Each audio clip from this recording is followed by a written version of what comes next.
In the elevator of the city's most luxurious skyscraper, a 5-year-old girl suddenly ran toward the company's coldest woman and called her mommy in front of dozens of employees.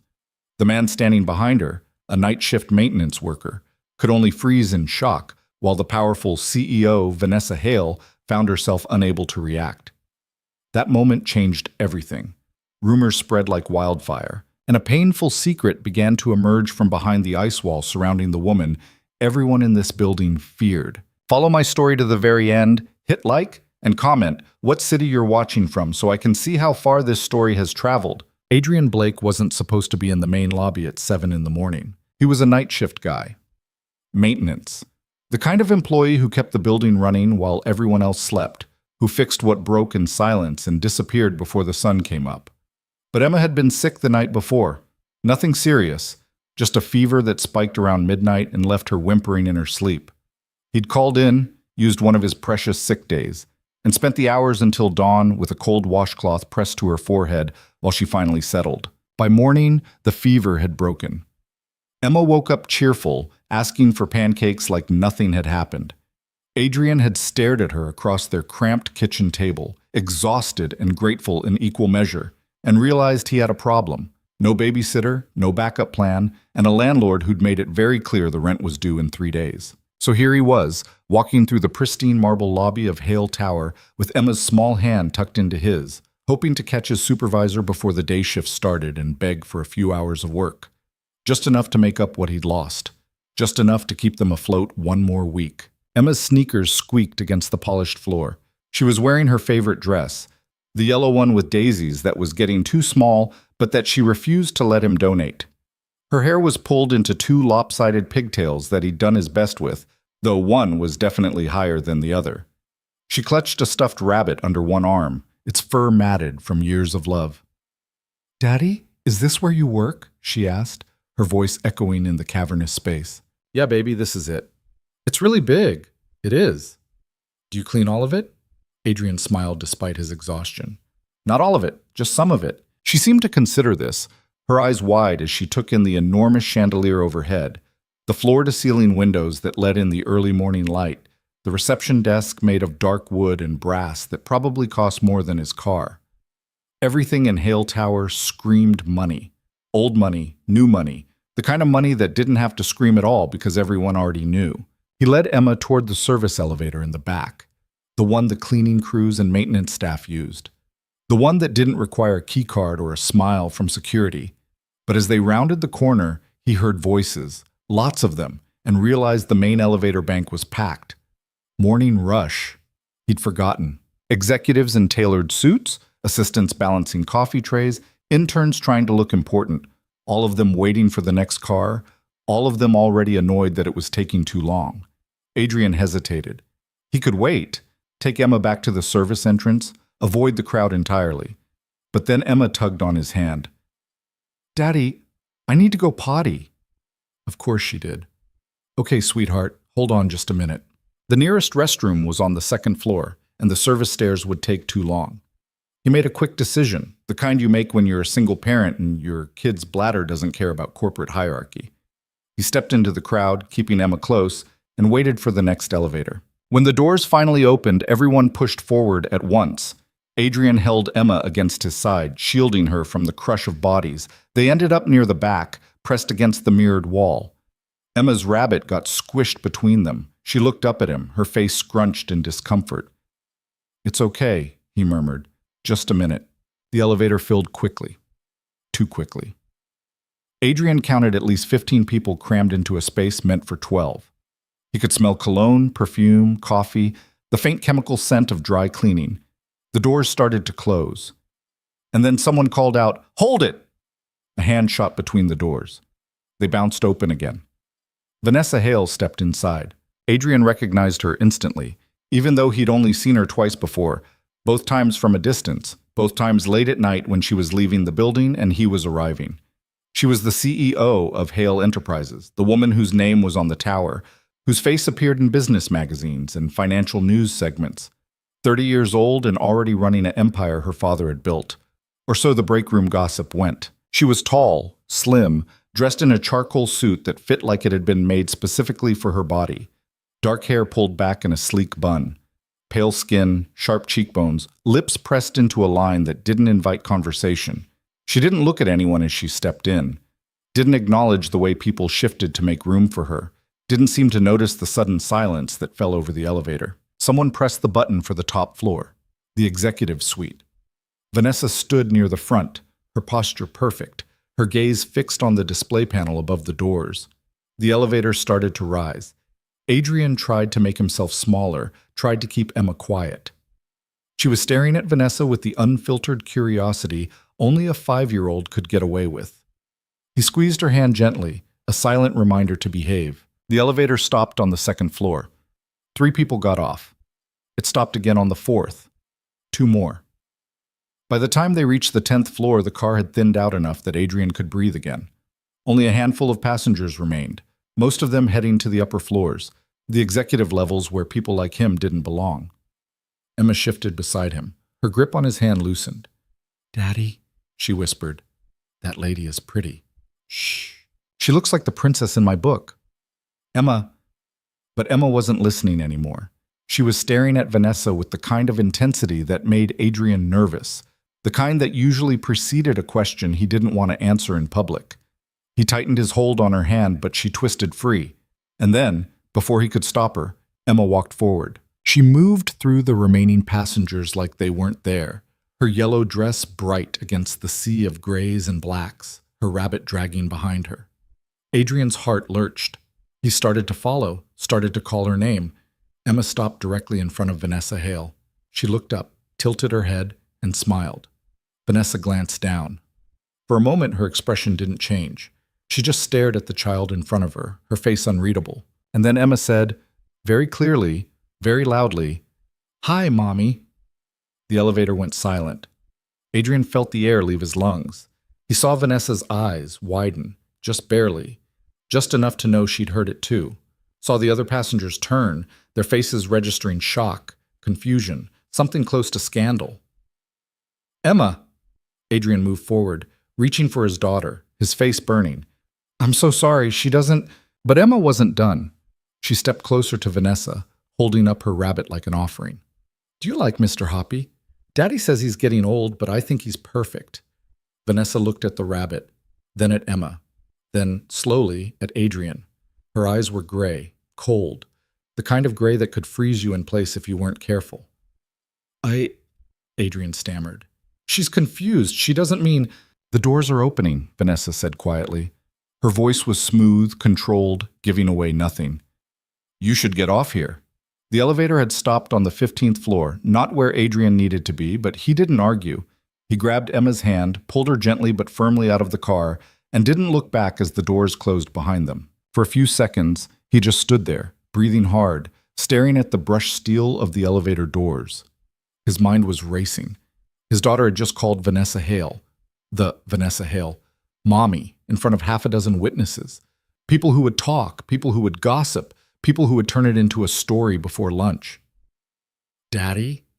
Emma tugged on his hand. "Why did we get off? I still need to go potty."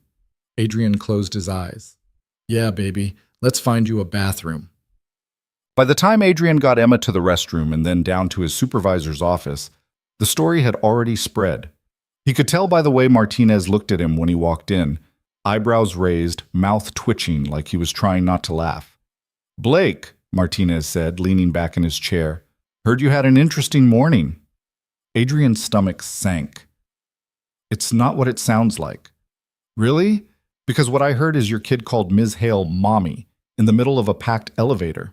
She's 5. She doesn't—" "Relax." Martinez waved a hand. "I'm not writing you up. Just maybe keep the kid at home next time, yeah? I needed to talk to you about picking up some hours. I had to call out last night. Can't help you. We're fully staffed this week." "Martinez, come on. I'm 3 days from rent. I just need a few shifts." "Talk to Brennan in scheduling. Maybe he's got something." Martinez was already looking back at his computer, the conversation over. "And Blake? Stay out of the executive elevator. You know better." Adrian wanted to argue, wanted to explain that he hadn't meant to be there, that it was an accident, that his daughter didn't understand the difference between a CEO and a stranger who happened to smile at her once. But he knew it wouldn't matter. In places like Hale Tower, maintenance workers didn't get second chances. They got warnings, write-ups, and eventually pink slips. He took Emma by the hand and left. The rest of the day was a disaster. Brennan didn't have any extra shifts. Neither did anyone else Adrian talked to. He spent 2 hours making calls, trying to find babysitting coverage for the next week, trying to figure out how to stretch $70 until payday. By the time he got Emma home, fed her lunch, and put her down for a nap, he was ready to collapse. But he couldn't. There were dishes in the sink, laundry piling up in the corner, bills spread across the kitchen table that he'd been avoiding for days. He stood in the doorway of their tiny apartment, staring at the mess, and felt the weight of it settle over him like a blanket. This was his life now.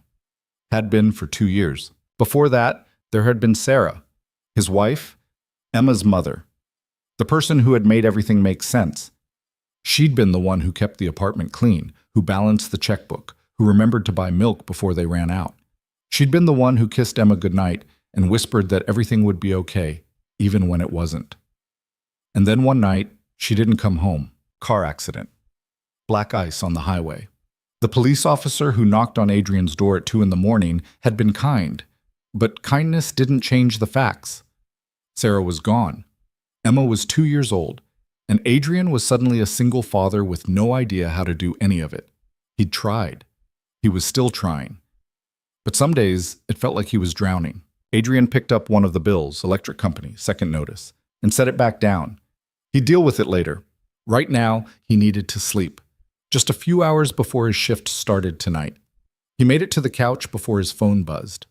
Unknown number. He almost didn't answer, but something made him pick up. "Mr. Blake," a woman's voice, crisp and professional. "This is Jennifer Cho, executive assistant to Ms. Vanessa Hale. Ms. Hale would like to see you in her office tomorrow morning at 9. Please confirm your availability." Adrian sat up. What? "Tomorrow morning, 9 a.m., executive floor, suite 4200. Can you confirm?" "I work nights. I'm usually asleep." "Ms. Hale is aware of your schedule. She's made an exception. Will you be available?" There was no question in her tone. This wasn't a request. "Yeah," Adrian said slowly. "I'll be there." "Excellent. Please use the main elevator bank. Security will be expecting you." The line went dead. Adrian stared at his phone, his mind spinning. Vanessa Hale wanted to see him. In her office. Tomorrow. This was it. He was getting fired. Adrian didn't sleep that night. He went through his shift on autopilot, cleaning floors and fixing leaks and trying not to think about what would happen in the morning. Every scenario he imagined ended the same way. Vanessa Hale sitting behind an enormous desk, her expression cold, telling him his services were no longer needed. Maybe she'd be polite about it. Maybe she'd just have security escort him out. Either way, he'd be unemployed by lunch. And then what? He had maybe 2 weeks of savings if he was careful. A month if he sold everything that wasn't nailed down. After that, he couldn't think about after that. By the time his shift ended at 6 a.m., Adrian was exhausted. He went home, showered, changed into the only button-down shirt he owned that didn't have a stain on it. He dropped Emma off at the neighbor's apartment, Mrs. Chen, who watched her sometimes when his schedule got complicated, and tried to explain where he was going without sounding as panicked as he felt. "You'll be fine," Mrs. Chen said, patting his arm. "Big important meeting, yes? You look very handsome." Adrian doubted that, but he thanked her anyway. He arrived at Hale Tower at 8:45. The lobby was already busy, people streaming in and out, the coffee shop in the corner doing brisk business. Adrian avoided eye contact, kept his head down, and headed straight for the main elevators. Security didn't stop him. Apparently Jennifer Cho had been serious about clearing his visit. The ride up to the 42nd floor felt like it took an hour. Adrian watched the numbers climb, his palms sweating, his mind racing through a dozen different opening lines. "I'm sorry about yesterday. My daughter didn't mean anything by it. Please don't fire me." The doors opened. The executive floor was nothing like the rest of the building. Here, everything was quieter, cleaner, more deliberate. The carpet was thick enough to muffle footsteps. The walls were painted a soft cream. There were actual paintings hanging in the hallways, not prints, but real art in gilded frames. Adrian felt like he'd stepped into a museum. Suite 4200 was at the end of the hall. He knocked. "Come in." Adrian opened the door. Vanessa Hale's office was massive. Floor-to-ceiling windows overlooked the city, the skyline stretching out in every direction. The furniture was sleek and modern: glass desk, leather chairs, a couch that probably cost more than Adrian made in a year. Everything was perfectly arranged, perfectly clean, like no one actually worked here. Vanessa was standing by the windows, her back to him.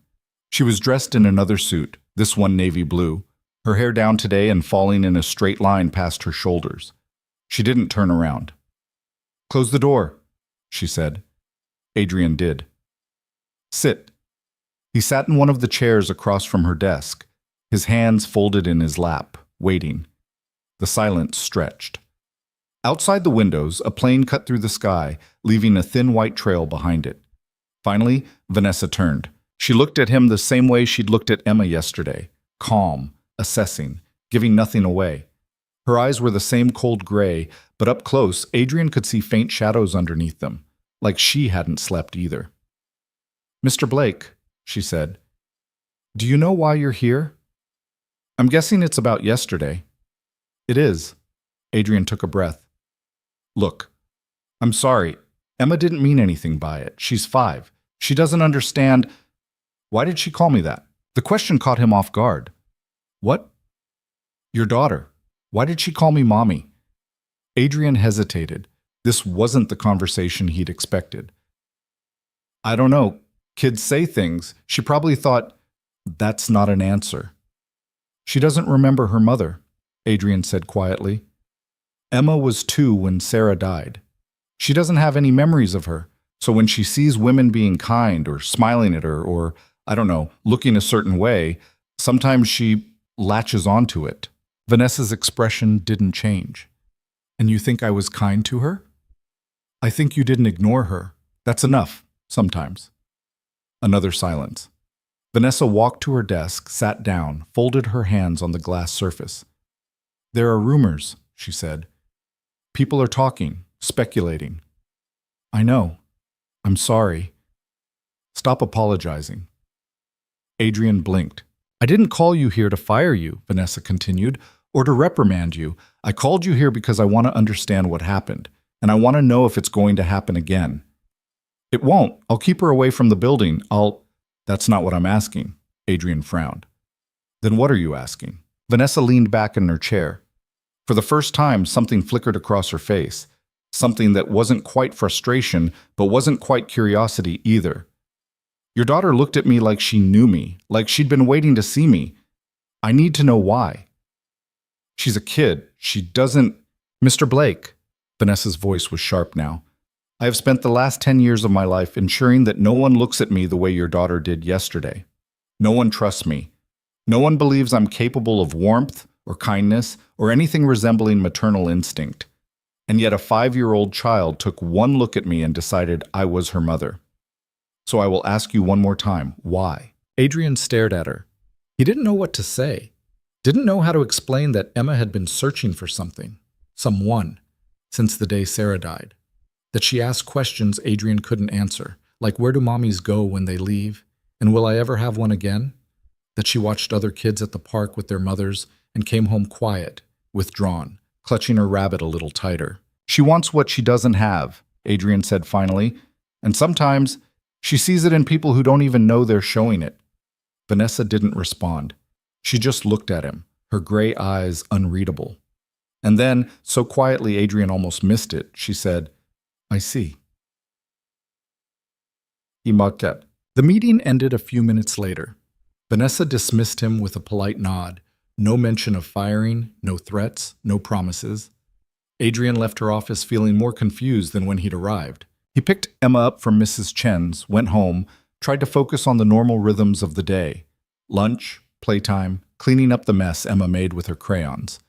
But his mind kept drifting back to Vanessa's office, to the way she'd looked at him when he mentioned Sarah, to the question she'd asked like it mattered. Why did she call me that? 3 days later, Adrian was fixing a broken sink on the 18th floor when his supervisor called. "Blake, you got a delivery."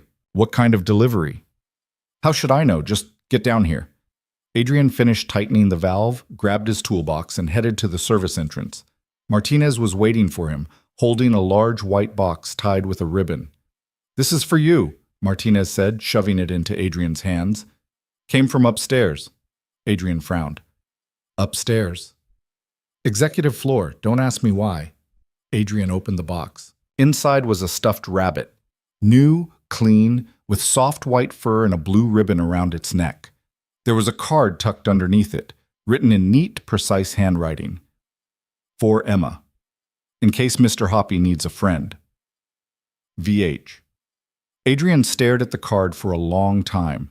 Then he looked up at Martinez, who was watching him with raised eyebrows. "You're not getting fired, are you?" Martinez said. "I don't think so," Adrian said slowly. "Then what the hell is going on?" Adrian didn't have an answer. That night, after his shift, Adrian sat on the couch with Emma curled up beside him. She was holding the new rabbit in one hand and Mr. Hoppy in the other, making them talk to each other in high-pitched voices. "Daddy," she said, looking up at him. "Where did this one come from?" "A friend gave it to you." "What friend?" Adrian hesitated. "Someone you met." Emma's eyes lit up. "The pretty lady?" "Yeah, the pretty lady." Emma hugged both rabbits to her chest, smiling wide. "I knew she was nice." Adrian didn't know what to say to that. Didn't know how to explain that Vanessa Hale, the woman who ran a billion-dollar company, who had a reputation for being ruthless in boardrooms and cold in every other room, had taken the time to send a gift to a 5-year-old she'd met once. He thought about the way Vanessa had looked at him in her office, the way she'd asked her questions like they were important, the way she'd said, "I see," like she understood something Adrian hadn't even put into words. And for the first time in 2 years, Adrian wondered if maybe, just maybe, he wasn't as alone as he thought. The weeks that followed were strange. Vanessa didn't summon him again, didn't send any more gifts, didn't appear in the hallways or the elevators, or anywhere Adrian might cross paths with her. It was like that day in her office had never happened. But people noticed the rabbit. Emma carried it everywhere, to the park, to Mrs. Chen's apartment, to the building on the nights Adrian had to bring her along. And every time someone asked where she got it, Emma said the same thing. "The pretty lady gave it to me." The rumors started again. Whispered conversations in the break room, speculative glances when Adrian walked by. People were putting pieces together that didn't fit, building a story that wasn't true, but that felt plausible enough to spread. Adrian tried to ignore it, tried to focus on work, on keeping his head down, on making sure Emma had what she needed. But it was hard when every shift felt like walking through a minefield of gossip. And then, one night in late October, everything shifted again. Adrian was replacing a light fixture on the 32nd floor when he heard a sound, faint, rhythmic, coming from down the hall.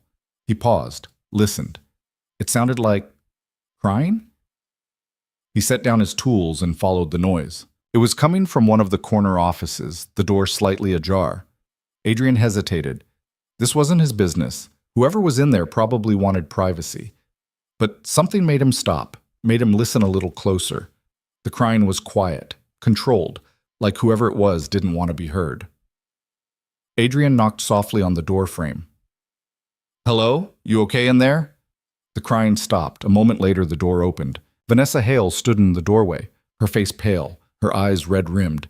She looked at Adrian like she couldn't quite believe he was there, like she'd forgotten anyone else existed in the building. "I'm fine," she said, her voice hoarse. "You can go." But she didn't close the door. Adrian didn't move. "You don't look fine." "I heard what you said." Vanessa stared at him. For a moment, Adrian thought she was going to tell him to leave, to mind his own business, to remember his place. But instead, she just stepped back and let the door swing open a little wider. An invitation. Or maybe just exhaustion. Adrian stepped inside. The office was smaller than hers on the 42nd floor, more utilitarian. A desk, a filing cabinet, a single window overlooking the parking lot. There were papers spread across the desk, a laptop open to a spreadsheet, a half-empty bottle of water sitting on a stack of folders. Vanessa walked to the window, her arms crossed over her chest. She didn't look at him. "I didn't know you worked late," Adrian said, trying to fill the silence. "I don't usually." Then why tonight? Because I can't go home. Adrian waited. Vanessa let out a slow breath. Today is the anniversary of my daughter's death. The words hit Adrian like a punch to the chest. I didn't know, he said quietly. I'm sorry. Why would you know? I don't talk about it. No one here knows. Vanessa's voice was flat, almost detached. She was 3. Leukemia. We tried everything, chemo, radiation, experimental treatments. Nothing worked. She died in my arms on a Tuesday morning, and I went back to work the following Monday because I didn't know what else to do. Adrian felt his throat tighten. How long ago? 7 years. And you've been carrying it alone this whole time? Vanessa finally turned to look at him. Her eyes were still red, but there was something else there now, something raw and unguarded. I don't know how to carry it any other way. Adrian understood that. He understood it more than he wanted to admit. When Sarah died, he said slowly, I thought I'd never make it through the first year. Every day felt impossible. But then Emma would wake up and need breakfast, or she'd fall and scrape her knee, or she'd ask me to read her a story, and I realized I didn't have a choice. I had to keep going because she needed me to. But you had someone to keep going for, Vanessa said. I didn't. You still don't? No. The silence that followed felt heavier than before. Adrian thought about Emma, about the way she'd looked at Vanessa in the elevator, the way she'd called her mommy like it was the most natural thing in the world. He thought about the stuffed rabbit, about the card written in Vanessa's careful handwriting. She saw something in you, Adrian said. Emma. That day in the elevator. I think she saw what you've been hiding. Vanessa's jaw tightened. I wasn't hiding anything. Yeah, you were. You still are. You don't know me. No, but my daughter does. Vanessa looked at him for a long moment. Then she walked back to the desk, sat down in the chair, and buried her face in her hands. I don't know how to do this. Do what? Feel this. All of it. It's been 7 years and I still don't know how to get through a single day without wanting to disappear. Adrian pulled up the chair across from her and sat down. You don't have to disappear. What else am I supposed to do? Let someone in. Just one person. See if it helps. Vanessa lifted her head. And if it doesn't? Then at least you tried. She stared at him, her gray eyes searching his face like she was looking for proof he was lying. But Adrian wasn't lying. He meant every word. Finally, Vanessa nodded, just once, barely perceptible. But it was enough. That's. After that night, things changed. Not dramatically, not all at once, but in small, quiet ways that Adrian noticed. Vanessa started appearing more often during his shifts. Not obviously, not intrusively. Just there. Passing through the hallway when he was fixing a door, riding the elevator when he was heading to another floor. She never said much. Sometimes just a nod. Sometimes a brief good evening. But she was present. And then, one night in early November, she asked about Emma. How is she? Vanessa said, stepping into the elevator beside him. Adrian blinked, caught off guard. She's good. Talks about the rabbit all the time. Does she still think I'm her mother? I don't know. She hasn't said. Vanessa nodded slowly. The elevator climbed. If I wanted to see her again, would that be inappropriate?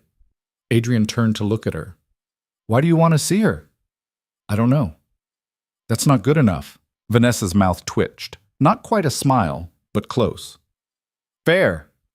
The elevator stopped.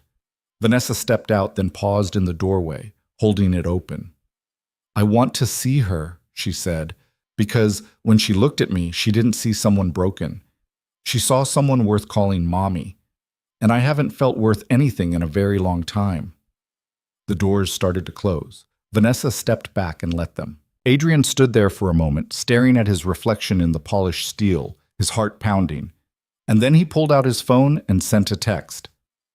Emma wants to know if you'd like to have lunch with us this weekend. The reply came 30 seconds later. Yes. The diner Adrian chose was nothing special. A corner booth with cracked vinyl seats, fluorescent lights that buzzed too loud, and a menu that hadn't changed since the 90s. It was the kind of place where the coffee was always hot, and the waitress knew your order before you said it. Adrian came here with Emma most Saturdays, partly because it was cheap, partly because Emma loved their chocolate chip pancakes. He wasn't sure what had possessed him to suggest it to Vanessa Hale. She arrived exactly on time, which didn't surprise him. What did surprise him was what she was wearing: jeans, a simple sweater, her hair pulled back in a ponytail. No suit, no heels, no armor. She looked younger like this, almost uncertain. Emma spotted her first. She was coloring at the table, her tongue poking out in concentration, when she glanced up and saw Vanessa standing near the entrance. Her eyes went wide. "Daddy, it's the pretty lady!" Before Adrian could stop her, Emma scrambled out of the booth and ran straight to Vanessa.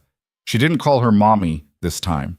Maybe she'd forgotten, or maybe she understood on some instinctive level that this was different. But she grabbed Vanessa's hand and tugged her toward the table with the kind of fearless affection only children possessed. "Come sit with us. Daddy says you're our friend now." Vanessa looked down at Emma, then at Adrian, her expression unreadable. For a second he thought she might turn around and leave. But then she let Emma pull her forward, and she slid into the booth across from him. "Hi," Adrian said. "Hi." Emma climbed back into her seat, already chattering. "Do you like pancakes?" "I always get chocolate chip. Daddy says I can't have them every day because that's too much sugar, but on Saturdays it's okay. Do you come here on Saturdays?" Vanessa blinked, clearly overwhelmed. No, I don't." "You should. The pancakes are really good. And Miss Karen, she's the waitress. She's really nice. She gave me extra whipped cream last time because I told her it was my birthday." "It wasn't your birthday," Adrian interjected. "I know, but she didn't ask." Emma grinned, utterly shameless. Vanessa's mouth twitched, almost a smile. "That's resourceful." "That's one word for it," Adrian muttered. Karen appeared a moment later, coffee pot in hand, her eyebrows raised when she saw Vanessa. Well, Adrian, you didn't tell me you were bringing a guest." "It's a last-minute thing." "Uh-huh." Karen poured coffee into Vanessa's cup without asking, then topped off Adrian's. "What'll it be, hun?" Vanessa glanced at the menu like she'd never seen one before. "I'll have whatever Emma's having." Emma's face lit up. "Chocolate chip pancakes." "With extra whipped cream," Vanessa added, her eyes flicking to Emma. Emma practically vibrated with excitement. "I like her, Daddy." Adrian caught Vanessa's gaze across the table. She looked uncomfortable, like she didn't know what to do with her hands, but there was something else there too, something tentative and fragile. Like she wanted to be here but wasn't sure she deserved to be. "So," Adrian said once Karen had walked away. "Thanks for coming." "I wasn't sure I should." "Why not?" "Because this is your life. Your daughter. I don't belong in it." Adrian leaned back against the booth. "Emma invited you. That makes you belong." Vanessa didn't respond. She was watching Emma, who had gone back to coloring, her tongue poking out again as she carefully filled in a drawing of a flower. The silence stretched, but it wasn't uncomfortable. Just there. After a moment, Vanessa spoke. "I don't know how to do this." "Do what?" "Talk to children. Be around them. I haven't—" She stopped, her jaw tightening. "I haven't been around a child since my daughter died." Adrian felt the weight of that settle between them. "You're doing fine." I complimented her for lying to a waitress. She needed to hear it. Kids got skills. Vanessa's mouth twitched again, and this time it was definitely a smile. Small, fleeting, but real. Emma looked up from her coloring. "Do you have kids?" The question landed like a grenade. Vanessa went very still.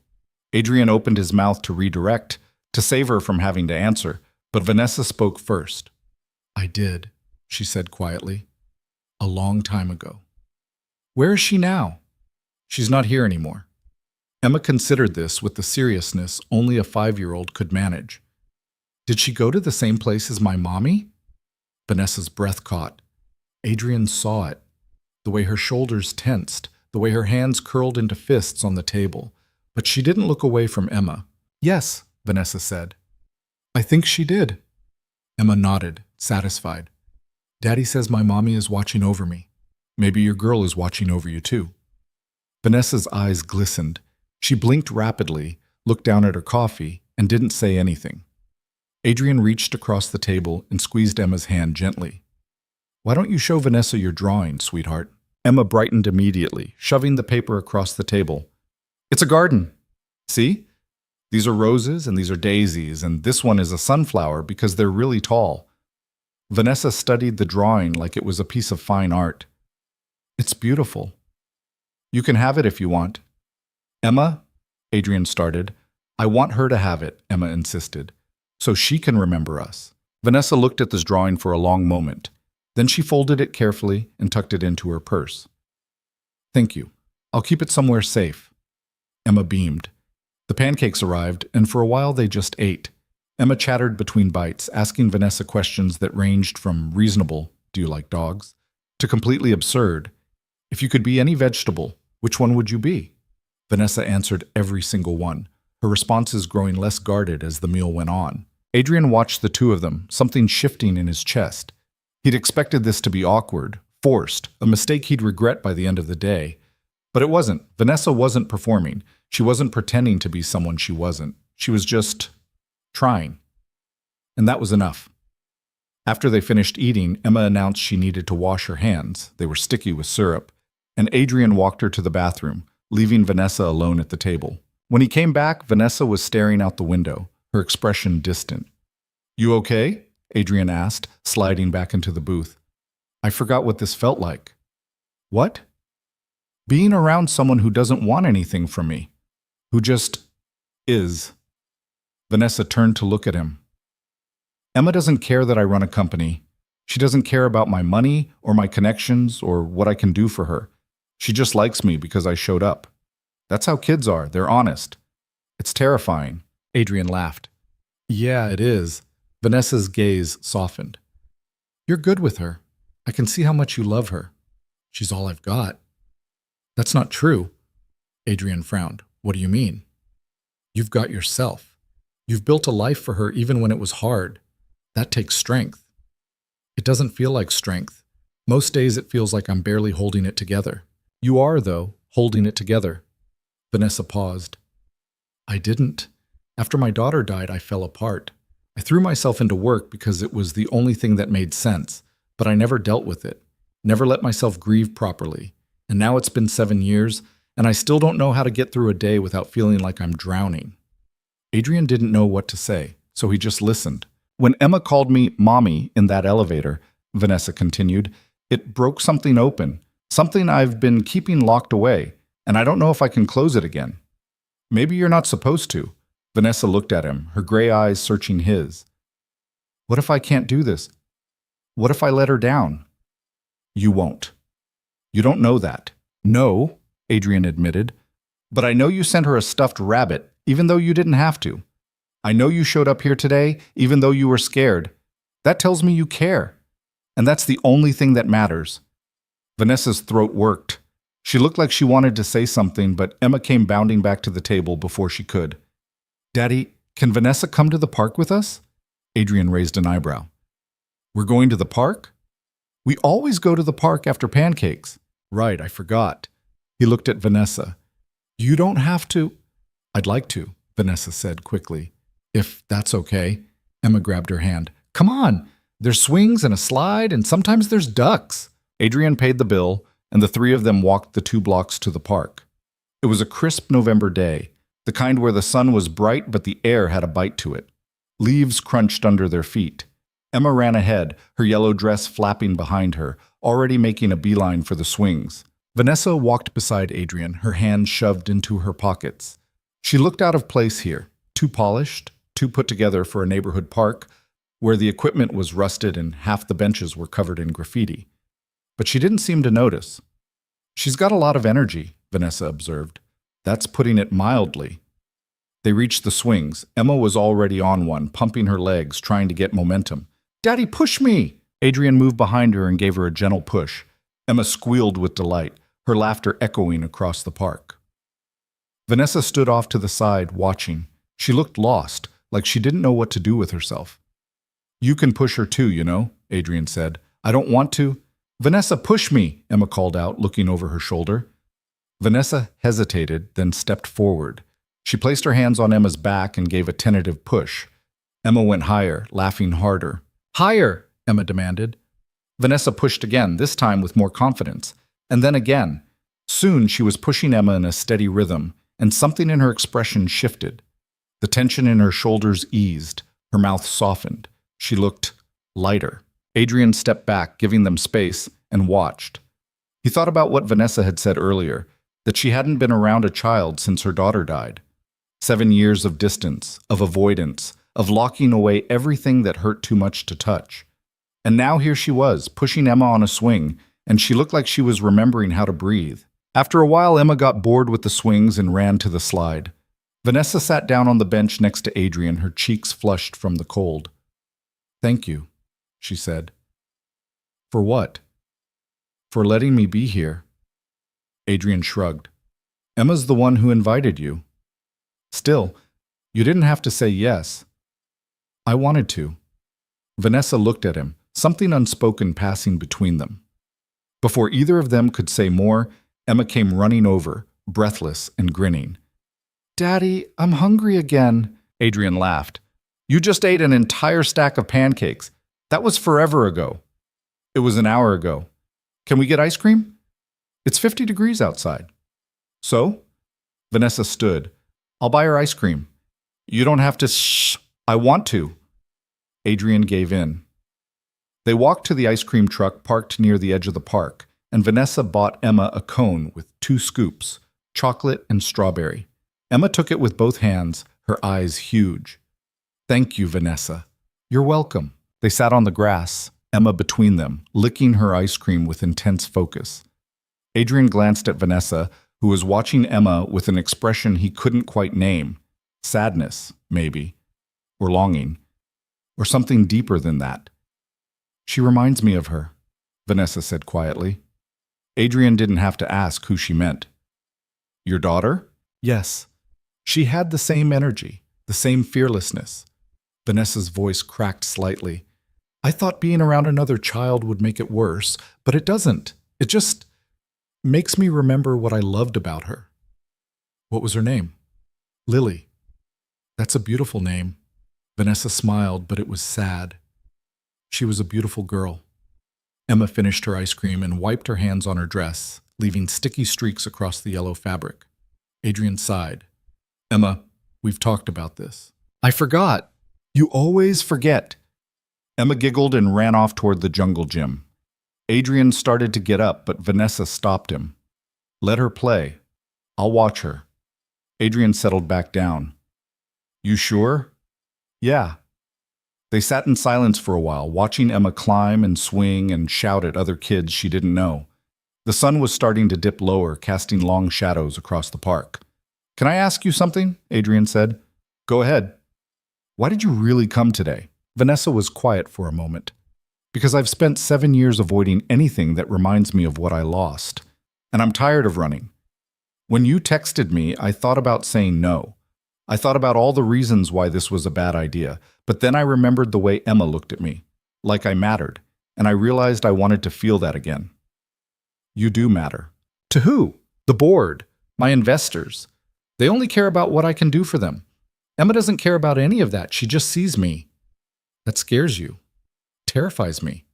Adrian nodded. "It should. Being seen is harder than being useful." Vanessa looked at him, really looked at him, and for the first time since they'd sat down, she smiled. Not a sad smile, not a polite smile, but something genuine. "You're smarter than you let on," she said. "I'm a maintenance worker, not an idiot." "I didn't mean—" "I know." Adrian grinned. "I'm just giving you a hard time." Vanessa laughed. It was a short, surprise sound, like she'd forgotten how. But it was real. Emma came running back, out of breath. "Daddy, can Vanessa come over for dinner?" Adrian blinked. Please, I want to show her my room." He looked at Vanessa, who looked just as caught off guard as he felt. "You don't have to." "I'd like to," Vanessa said again. "If you don't mind." Adrian thought about his cramped apartment, the dishes probably still in the sink, the laundry he hadn't folded. He thought about how out of place Vanessa would look there, how strange it would be to have her in his space. But then he looked at Emma, who was bouncing on her toes, her face lit up with hope. "Yeah," he said. "Okay." Emma cheered. They walked back to Adrian's apartment as the sun set. the sky turning pink and orange. Emma held Vanessa's hand the entire way, chattering non-stop about her stuffed animals, her favorite cartoons, the time she found a ladybug in the park and kept it in a jar for 3 days before Adrian made her let it go. When they reached the building, a low-rise complex with peeling paint and a broken front gate, Vanessa didn't comment. She just followed them inside. Adrian's apartment was on the 3rd floor. He unlocked the door, bracing himself for her reaction. But Vanessa stepped inside and looked around with the same quiet attention she'd given everything else today. The living room was small, cluttered with Emma's toys and books. The couch sagged in the middle. The TV was old, the kind with a thick back. There were dishes in the sink just like he'd predicted, and a pile of laundry on the chair by the window. "Sorry about the mess," Adrian said. "It's fine." Emma dragged Vanessa toward her room. "Come see." Adrian stayed in the kitchen, giving them space. He started pulling things out of the fridge, trying to figure out what he could make for dinner that wouldn't be embarrassing. Pasta, maybe. He had sauce somewhere. He could hear Emma's voice from the other room, high-pitched and excited, and Vanessa's quieter responses. He couldn't make out the words, but the tone was enough. Emma was showing off her treasures, her stuffed animals, her drawings, the blanket her mother had made before she died. Adrian leaned against the counter, listening, and felt something settle in his chest. This was strange. It was unexpected. It was probably a terrible idea for a dozen reasons he hadn't thought through yet, but it felt right. 20 minutes later, Vanessa emerged from Emma's room. Her hair was slightly mussed, and there was a smudge of crayon on her sweater. She looked softer somehow, more human. "She has a lot of stuffed animals," Vanessa said. "Yeah, she's a collector. She told me about each one. Their names, where they came from, which ones sleep on the bed and which ones sleep on the floor." Adrian smiled. "Sounds about right." Vanessa walked into the kitchen, her eyes landing on the box of pasta on the counter. "Can I help?" "You cook?" "No, but I can follow directions." Adrian handed her a pot. "Fill this with water." They worked side by side, moving around each other in the small space. It was awkward at first. Vanessa didn't know where anything was, and Adrian kept having to reach around her to grab things. But after a few minutes, they found a rhythm. Emma set the table without being asked, arranging the mismatched plates and forks with careful precision. When the pasta was ready, they all sat down together. It was nothing fancy, just spaghetti with store-brand sauce and a side of garlic bread Adrian had burned slightly. But Emma ate like it was a feast, and Vanessa didn't seem to mind. "This is good," Vanessa said. "You don't have to lie." "I'm not. It's simple, but it's good." Adrian twirled his fork in the pasta, watching her. "When's the last time you had a home-cooked meal?" Vanessa thought about it. "I don't remember." "That's depressing. I eat out a lot, or I have things delivered. That's not the same." "I know," Emma piped up. "Daddy's a really good cook. He makes the best grilled cheese." "Grilled cheese isn't cooking, sweetheart." "Yes, it is," Vanessa smiled. "I'll have to try it sometime." Emma's eyes lit up. "You should come back. Daddy can make it for you." Adrian met Vanessa's gaze across the table. She looked uncertain again, like she was waiting for him to shut it down, to tell Emma that Vanessa was busy, that this was a one-time thing. But he didn't. "Yeah," Adrian said. "You should come back." Vanessa's expression shifted. Something unguarded flickered across her face. Relief, maybe, or gratitude. "I'd like that," she said quietly. After dinner, Emma insisted on showing Vanessa her favorite movie. They all squeezed onto the couch. Emma in the middle, Adrian on one side, Vanessa on the other. The movie was some animated thing about talking animals that Adrian had seen at least 50 times. Emma knew every line. Halfway through, Emma's head started to droop. She leaned against Vanessa's shoulder, her eyes fluttering closed. Vanessa went very still, like she was afraid to move, afraid to break the moment. Adrian glanced over. Vanessa was staring down at Emma, her hand hovering just above the girl's hair, like she wanted to touch, but didn't know if she was allowed. "It's okay," Adrian said softly. Vanessa looked at him. "You can touch her. She won't break." Slowly, carefully, Vanessa placed her hand on Emma's head. She smoothed down the messy pigtails, her fingers gentle. Emma sighed in her sleep, burrowing closer. Vanessa's eyes filled with tears. She didn't try to hide them, didn't wipe them away. She just sat there, holding a sleeping child, letting herself feel whatever it was she'd been running from for 7 years. Adrian didn't say anything. He just let her have the moment. When the movie ended, Adrian carefully lifted Emma off the couch and carried her to her room. She stirred slightly but didn't wake as he tucked her into bed, pulling the blanket up to her chin. He kissed her forehead and turned off the light. When he came back to the living room, Vanessa was standing by the door, her purse in hand. "I should go," she said. "Yeah, probably." But neither of them moved. "Thank you," Vanessa said, "for today, for letting me in." "You don't have to keep thanking me." "I do, because I don't know how to do this. I don't know how to be around people without putting up walls, but with you and Emma, I don't feel like I have to." Adrian stepped closer. "You don't." Vanessa looked at him, her gray eyes still damp. "I'm going to mess this up. I don't know when or how, but I will. Probably. I mess things up all the time." "That's not reassuring." "It's honest." Vanessa almost smiled. "I suppose it is." She turned to leave, but Adrian stopped her. "Vanessa?" "Yeah?" "Emma was right earlier. You should come back."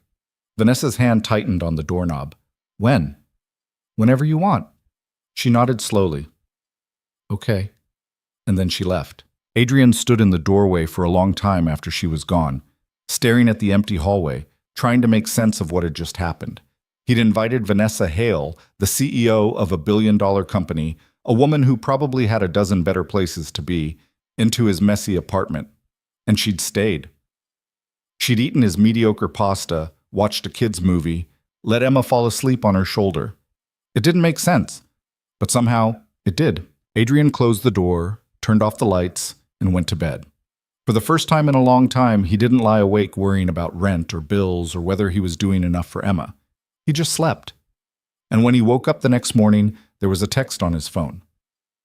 "Thank you for yesterday. I forgot what it felt like to be part of something. V." Adrian stared at the message for a long time. Then he typed back, "You're part of this now, whether you like it or not." Her response came almost immediately. "I think I do." Over the next few weeks, Vanessa became a regular presence in their lives. Not every day, she still had a company to run, board meetings that stretched past midnight, international calls that started before dawn. But she showed up when she could. Sunday mornings at the diner became a routine. Tuesday evenings, she'd stop by with takeout, claiming she'd ordered too much and didn't want it to go to waste. Sometimes she'd arrive during Adrian's day off, and they'd take Emma to the park, or to the library, or just walk around the neighborhood while Emma pointed out every dog she saw. It was strange at first. Adrian kept waiting for the other shoe to drop, for Vanessa to realize this wasn't her world and disappear back into her own. But she didn't. If anything, she seemed more comfortable each time she came over. She learned where the dishes went, how Emma liked her sandwiches cut into triangles, which cartoons were acceptable and which ones made Emma too hyper before bed. The rumors at work intensified. Adrian heard the whispers in the break room, saw the looks from other maintenance workers. Some thought he was sleeping with her. Others thought he was blackmailing her. A few thought the whole thing was a publicity stunt, though what kind of publicity Vanessa Hale would need from a single father and his 5-year-old, Adrian couldn't imagine. He ignored most of it. But Martinez cornered him one night during his shift, arms crossed, expression skeptical. "You gonna tell me what's really going on?" Martinez asked. "Nothing's going on. Blake, the CEO of this company, is having dinner at your apartment twice a week. That's not nothing." Adrian kept his eyes on the pipe he was fixing. "She's Emma's friend." "Emma's friend?" "Yeah," Martinez snorted. "You're either the luckiest guy I've ever met or the dumbest." "Probably both. Just don't let it blow up in your face. People like her don't stick around for people like us." Adrian tightened the wrench harder than necessary. "You don't know her. Neither do you." Maybe Martinez was right. Maybe Adrian didn't know Vanessa. Not really. He knew she took her coffee black, that she was left-handed, that she went silent when she was thinking hard about something. He knew she'd lost a daughter and never dealt with it, that she worked herself to exhaustion to avoid feeling anything, that Emma made her smile in a way nothing else seemed to. But there was still so much he didn't know, and part of him was afraid to ask. It was late November when things shifted again. Adrian had picked up an extra shift. Someone called in sick, and he needed the money. Emma was supposed to stay with Mrs. Chen, but at the last minute, Mrs. Chen's sister had a medical emergency and she had to leave town. Adrian scrambled to find someone else, called everyone he could think of, came up empty. He was about to call in himself, about to lose another night's pay he couldn't afford to lose when his phone rang. Vanessa. "Hey," he said, already apologizing in his head. "I can't talk right now. I've got a situation." "What situation?" He explained quickly. The sick coworker, the lost babysitter, the impossible choice between leaving Emma alone and missing rent again. "Bring her to me," Vanessa said. Adrian stopped pacing. "What?" "Bring Emma to my apartment. I'll watch her." "Vanessa, you don't have to." "I want to. Just tell me when." Adrian's throat tightened. "I have to be at work in an hour." "Then you'd better hurry." She texted him the address. Adrian stared at it for a solid 10 seconds, his brain trying to catch up with what was happening.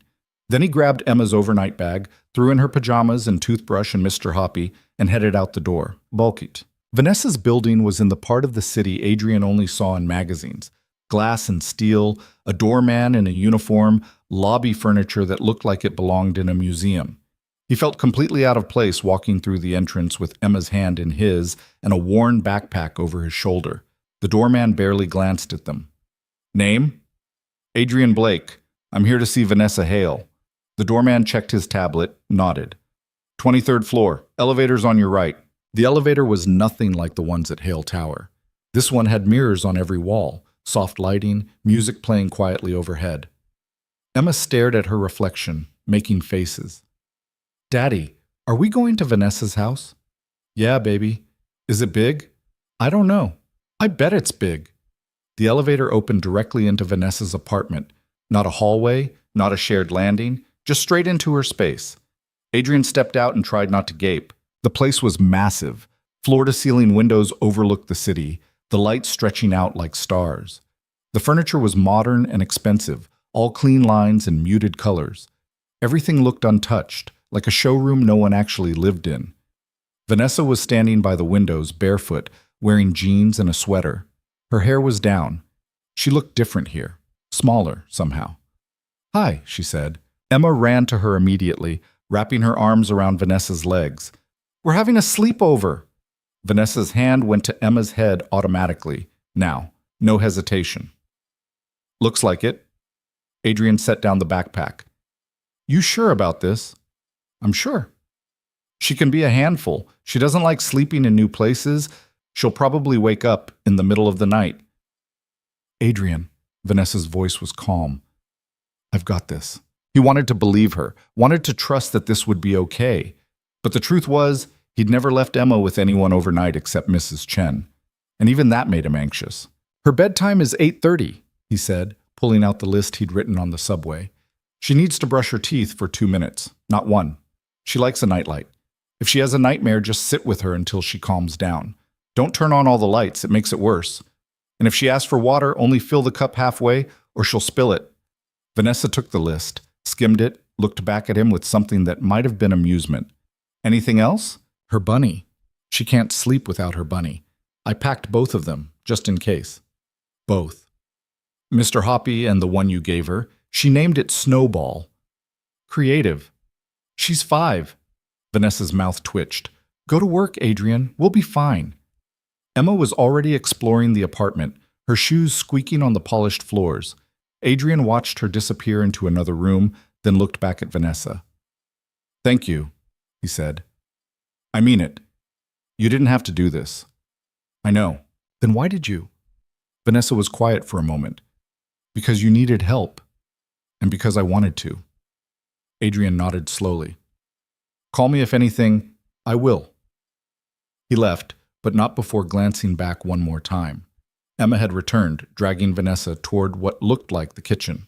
Vanessa was following, letting herself be pulled along, and there was something about the scene that made Adrian's chest ache. He got to work 20 minutes late, but Martinez didn't say anything. The shift dragged. Every time his phone buzzed, Adrian's heart jumped, expecting a crisis. But the texts from Vanessa were calm, almost mundane. "We made mac and cheese.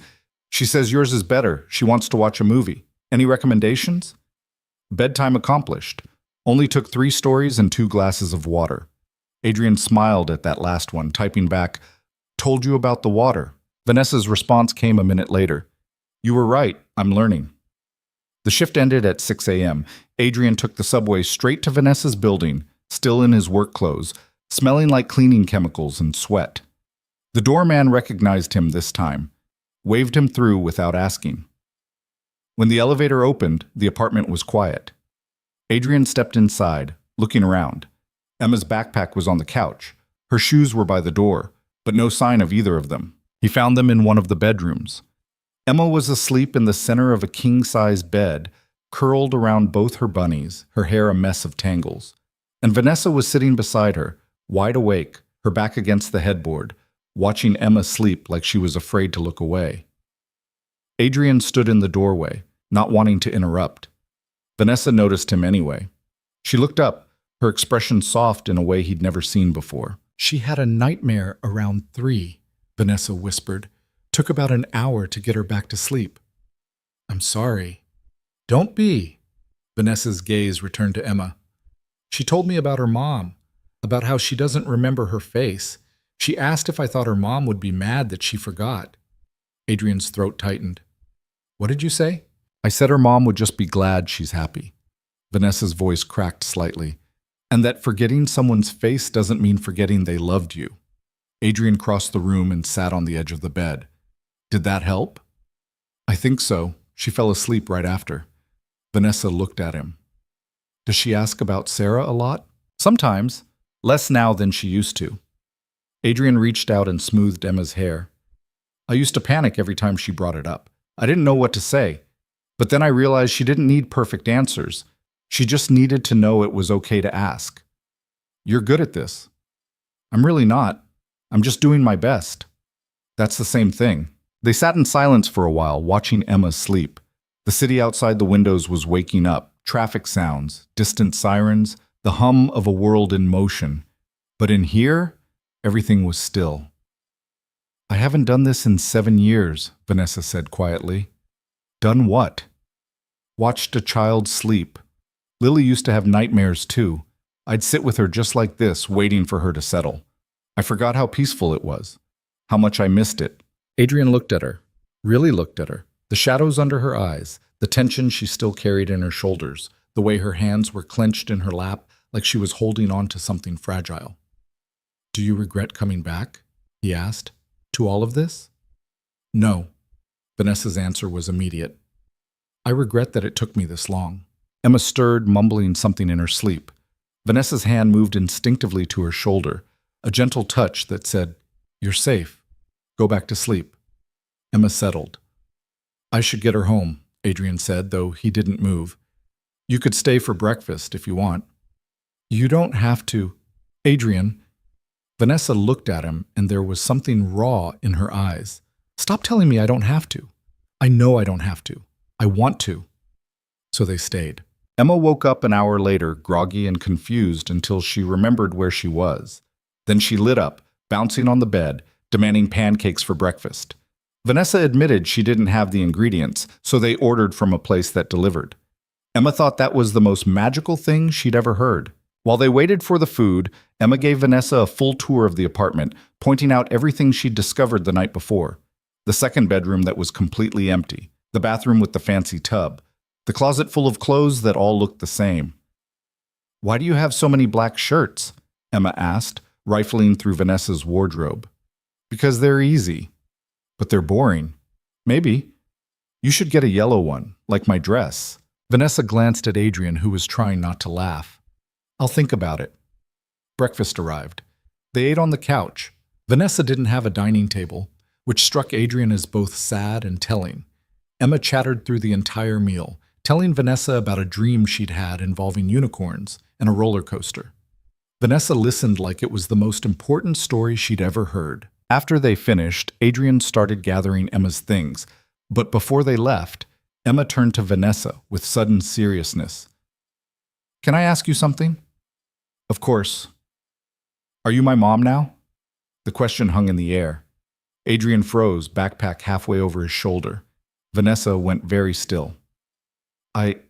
Vanessa's voice faltered.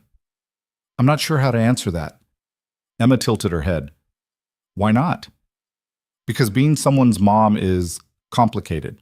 But you do mom things. You make me food and read me stories, and you stayed with me when I was scared. That's true. So doesn't that make you a mom? Vanessa looked at Adrian, clearly lost. He wanted to step in, to save her from this impossible question, but he also wanted to hear her answer. I think, Vanessa said slowly, crouching down to Emma's level, that being a mom means a lot of different things. Your mom, your first mom, she loved you very much. She'll always be your mom. No one can replace her.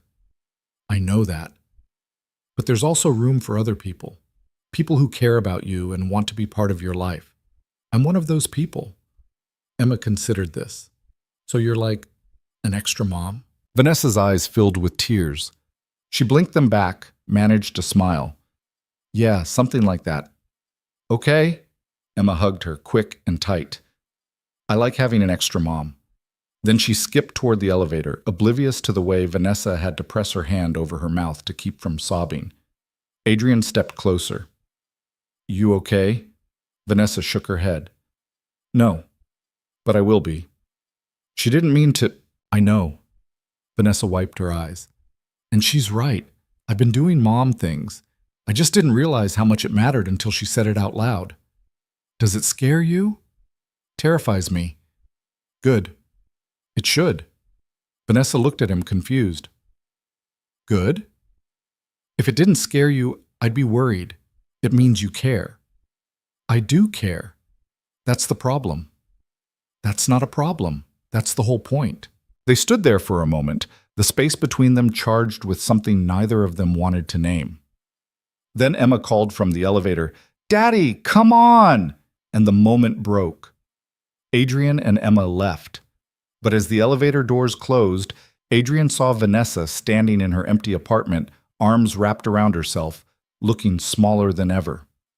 The week that followed was hard. Emma asked when they could see Vanessa again.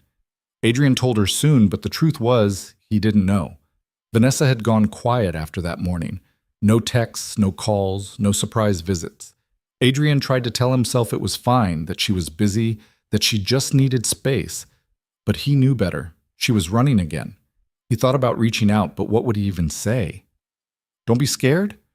She had every right to be scared. Emma didn't mean it, but Emma had meant it, and Vanessa knew that. So Adrian waited, and tried not to think about the fact that he missed her. Then, 3 nights later, his phone rang at 10 p.m., Vanessa's name on the screen. He answered immediately.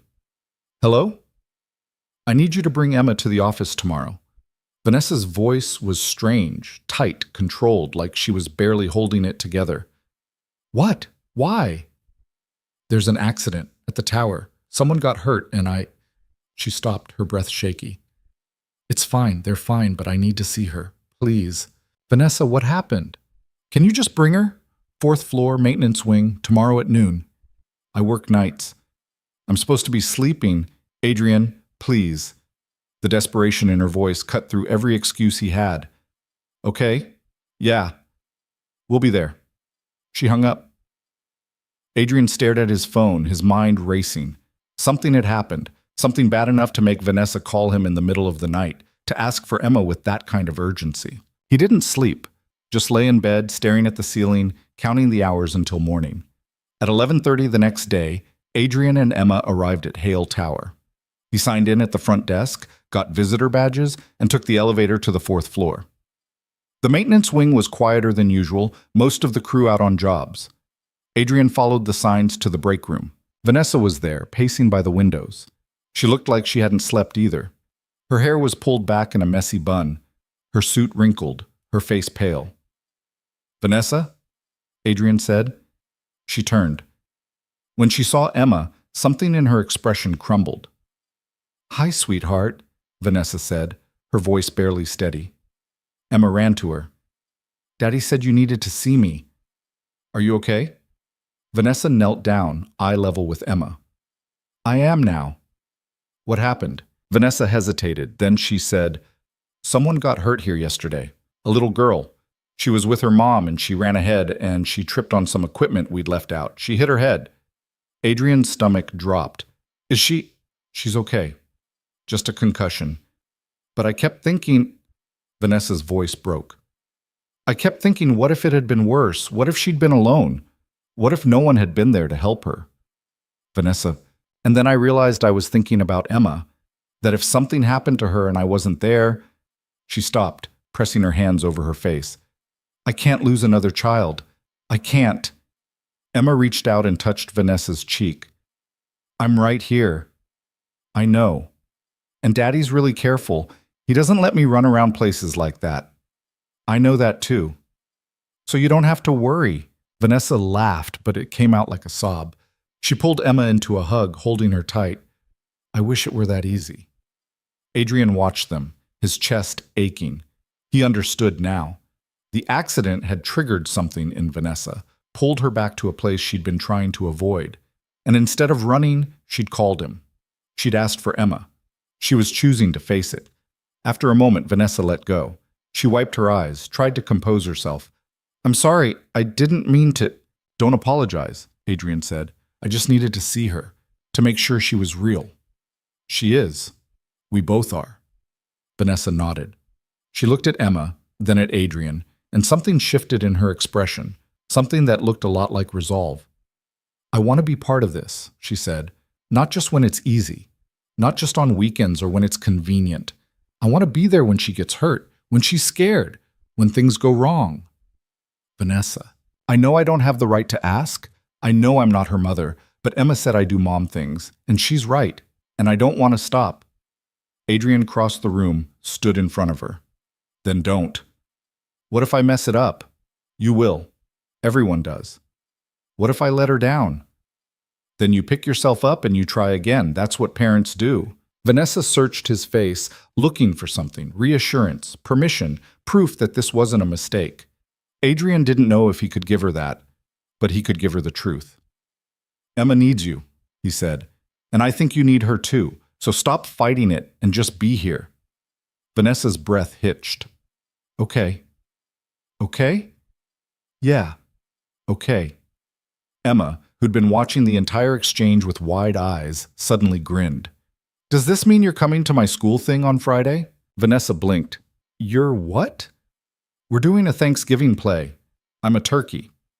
Adrian tried not to laugh. She is. It's very serious. Vanessa looked between them, and for the first time all day she smiled. I wouldn't miss it. The school auditorium smelled like old carpet and cafeteria food. Parents filled the folding chairs, cameras ready, phones out, all waiting for their kids to butcher a Thanksgiving pageant that had been done the exact same way for the past 30 years. Adrian sat in the third row, trying to get a good angle. He'd brought his phone and an ancient camcorder he'd borrowed from Mrs. Chen because Emma had made him promise to record everything. Vanessa slid into the seat beside him 5 minutes before the show started. She was wearing jeans again. Adrian was starting to realize she owned more than just business suits, and a coat that probably cost more than his rent. A few parents turned to stare. One woman, 2 rows back, whispered something to her husband. Adrian ignored them. You made it, he said. I said I would. I know. I just wasn't sure you'd actually show. Vanessa gave him a look. I'm trying, Adrian. I know. I didn't mean... He stopped. Thanks for coming. She nodded, settling into her chair. Her hands were folded tight in her lap, like she didn't quite know what to do with them. Adrian wondered if she'd ever been to something like this before. A school play, a parent event, the kind of ordinary chaos that made up most of raising a kid. The lights dimmed. A teacher stepped onto the stage, welcomed everyone, made a joke about how the kids had worked very hard and please hold your applause until the end. Nobody listened. The first kid walked out, a pilgrim with a construction paper hat, and someone's dad started clapping immediately. Emma appeared 10 minutes in wearing a brown costume with feathers taped to the back. Her face was painted with orange and yellow streaks that were supposed to be festive, but mostly just looked like she'd lost a fight with a marker. She stood in the back row with the other turkeys, swaying side to side while the pilgrims sang a song about gratitude. Adrian couldn't stop grinning. Vanessa leaned closer. She looks ridiculous. I know. I love it. The play was a disaster in the best possible way. Kids forgot their lines. One pilgrim tripped over his costume and started crying. A turkey in the front row waved at her parents through the entire second act. But Emma nailed her one speaking line, "We are thankful for the harvest." And Adrian's heart swelled with the kind of pride that was completely irrational and entirely necessary. When it was over, parents flooded the stage to collect their kids. Adrian and Vanessa found Emma near the edge of the crowd, still in her costume, feathers askew. "Did you see me?" Emma asked, bouncing on her toes. "You were perfect," Adrian said. "I messed up the dance part." "No one noticed." "I noticed." Vanessa crouched down. "You know what I noticed? That you remembered your line. And you said it loud enough for everyone to hear. That's what matters." Emma beamed. "Did you take pictures?" "So many pictures." "Can I see?" Vanessa pulled out her phone, scrolling through at least 24 photos she'd taken during the performance. Emma leaned in close, pointing at each one, narrating what had been happening. Adrian watched them, something warm settling in his chest. One of the other mothers approached, Sandra, whose daughter was in Emma's class. She smiled, but it didn't reach her eyes. "Adrian, I didn't know you were bringing a guest." "This is Vanessa," Adrian said, keeping his tone neutral. "She's a friend." "Oh, I know who she is. We all do." Sandra's gaze flicked to Vanessa, assessing. "It's very sweet of you to take an interest in Emma. Community outreach must be so rewarding." Vanessa straightened, her expression cooling. "It's not outreach. I'm here because Emma invited me." "Of course." "Well, it's wonderful that you have the time. I know how busy executive types can be." Sandra's smile sharpened. Emma's lucky to have so many people looking out for her. Adrian felt his jaw tighten. He was about to say something probably not polite, when Vanessa spoke first. "She is lucky," Vanessa said evenly, "and so am I." Sandra blinked, clearly not expecting that response. Before she could recover, Emma tugged on Vanessa's hand. "Can we get ice cream now? Daddy promised." "It's November," Adrian said. "I promised hot chocolate." "But I want ice cream." "Of course you do." They left the auditorium, escaping Sandra's thinly veiled judgment and the stares of parents who'd already decided they knew the whole story. The cold air hit them as soon as they stepped outside. Emma shivered, and Vanessa immediately shrugged off her coat and wrapped it around the girl's shoulders. It swallowed her completely. "You'll freeze," Adrian said. "I'm fine." She wasn't fine. She was stubborn. But Adrian let it go. They ended up at the diner, because of course they did. Emma ordered ice cream anyway, and Adrian didn't have the energy to fight her. Vanessa got coffee and watched Emma devour a sundae with the kind of focus that made Adrian wonder where his kid put all that food. "She's going to crash so hard tonight," Adrian said. "Worth it," Emma mumbled through a mouthful of whipped cream. Vanessa smiled, then glanced at Adrian. "That woman at the school, Sandra. Does that happen a lot? People talking?" "Yeah." "And you just ignore it?" "What else am I supposed to do? Get into a fight in the school parking lot?" "I don't know. Doesn't it bother you?" Adrian shrugged. "People are going to think what they want. I can't control that. I can only control how I show up for Emma." Vanessa was quiet for a moment, turning her coffee cup in slow circles. "I'm making things harder for you. The rumors, the attention. If I wasn't around, don't." "Adrian, I said don't." He looked at her directly. "You think I care what Sandra or anyone else thinks? I don't. Emma's happy. That's all that matters." "But your job, my job is fine. Martinez thinks I'm an idiot, but he's always thought that. Nothing's changed." "Everything's changed." "Yeah," Adrian admitted, but not in a bad way. Vanessa stared at him, something unreadable crossing her face. Then Emma interrupted, holding up her spoon. "Vanessa, you have to try this. It's the best." Vanessa took the spoon, tasted the ice cream, and made a show of considering it seriously. "You're right. That's excellent." Emma grinned, victorious. "I told you." They stayed at the diner longer than they needed to. Emma eventually abandoned her sundae and started coloring on the kids' menu with crayons Karen brought over. Adrian and Vanessa fell into easy conversation. Nothing heavy, just the kind of talk that filled the space between people who were getting comfortable with each other. When they finally left, the sun was setting, painting the sky in shades of pink and orange. Emma walked between them, holding both their hands, swinging her arms. "This was a good day," Emma announced. "Yeah," Adrian said. "Yeah, I like when we're all together." Adrian glanced at Vanessa over Emma's head. She was looking down at their linked hands, her expression soft but complicated. "Me too," Vanessa said quietly. They walked Emma back to the apartment.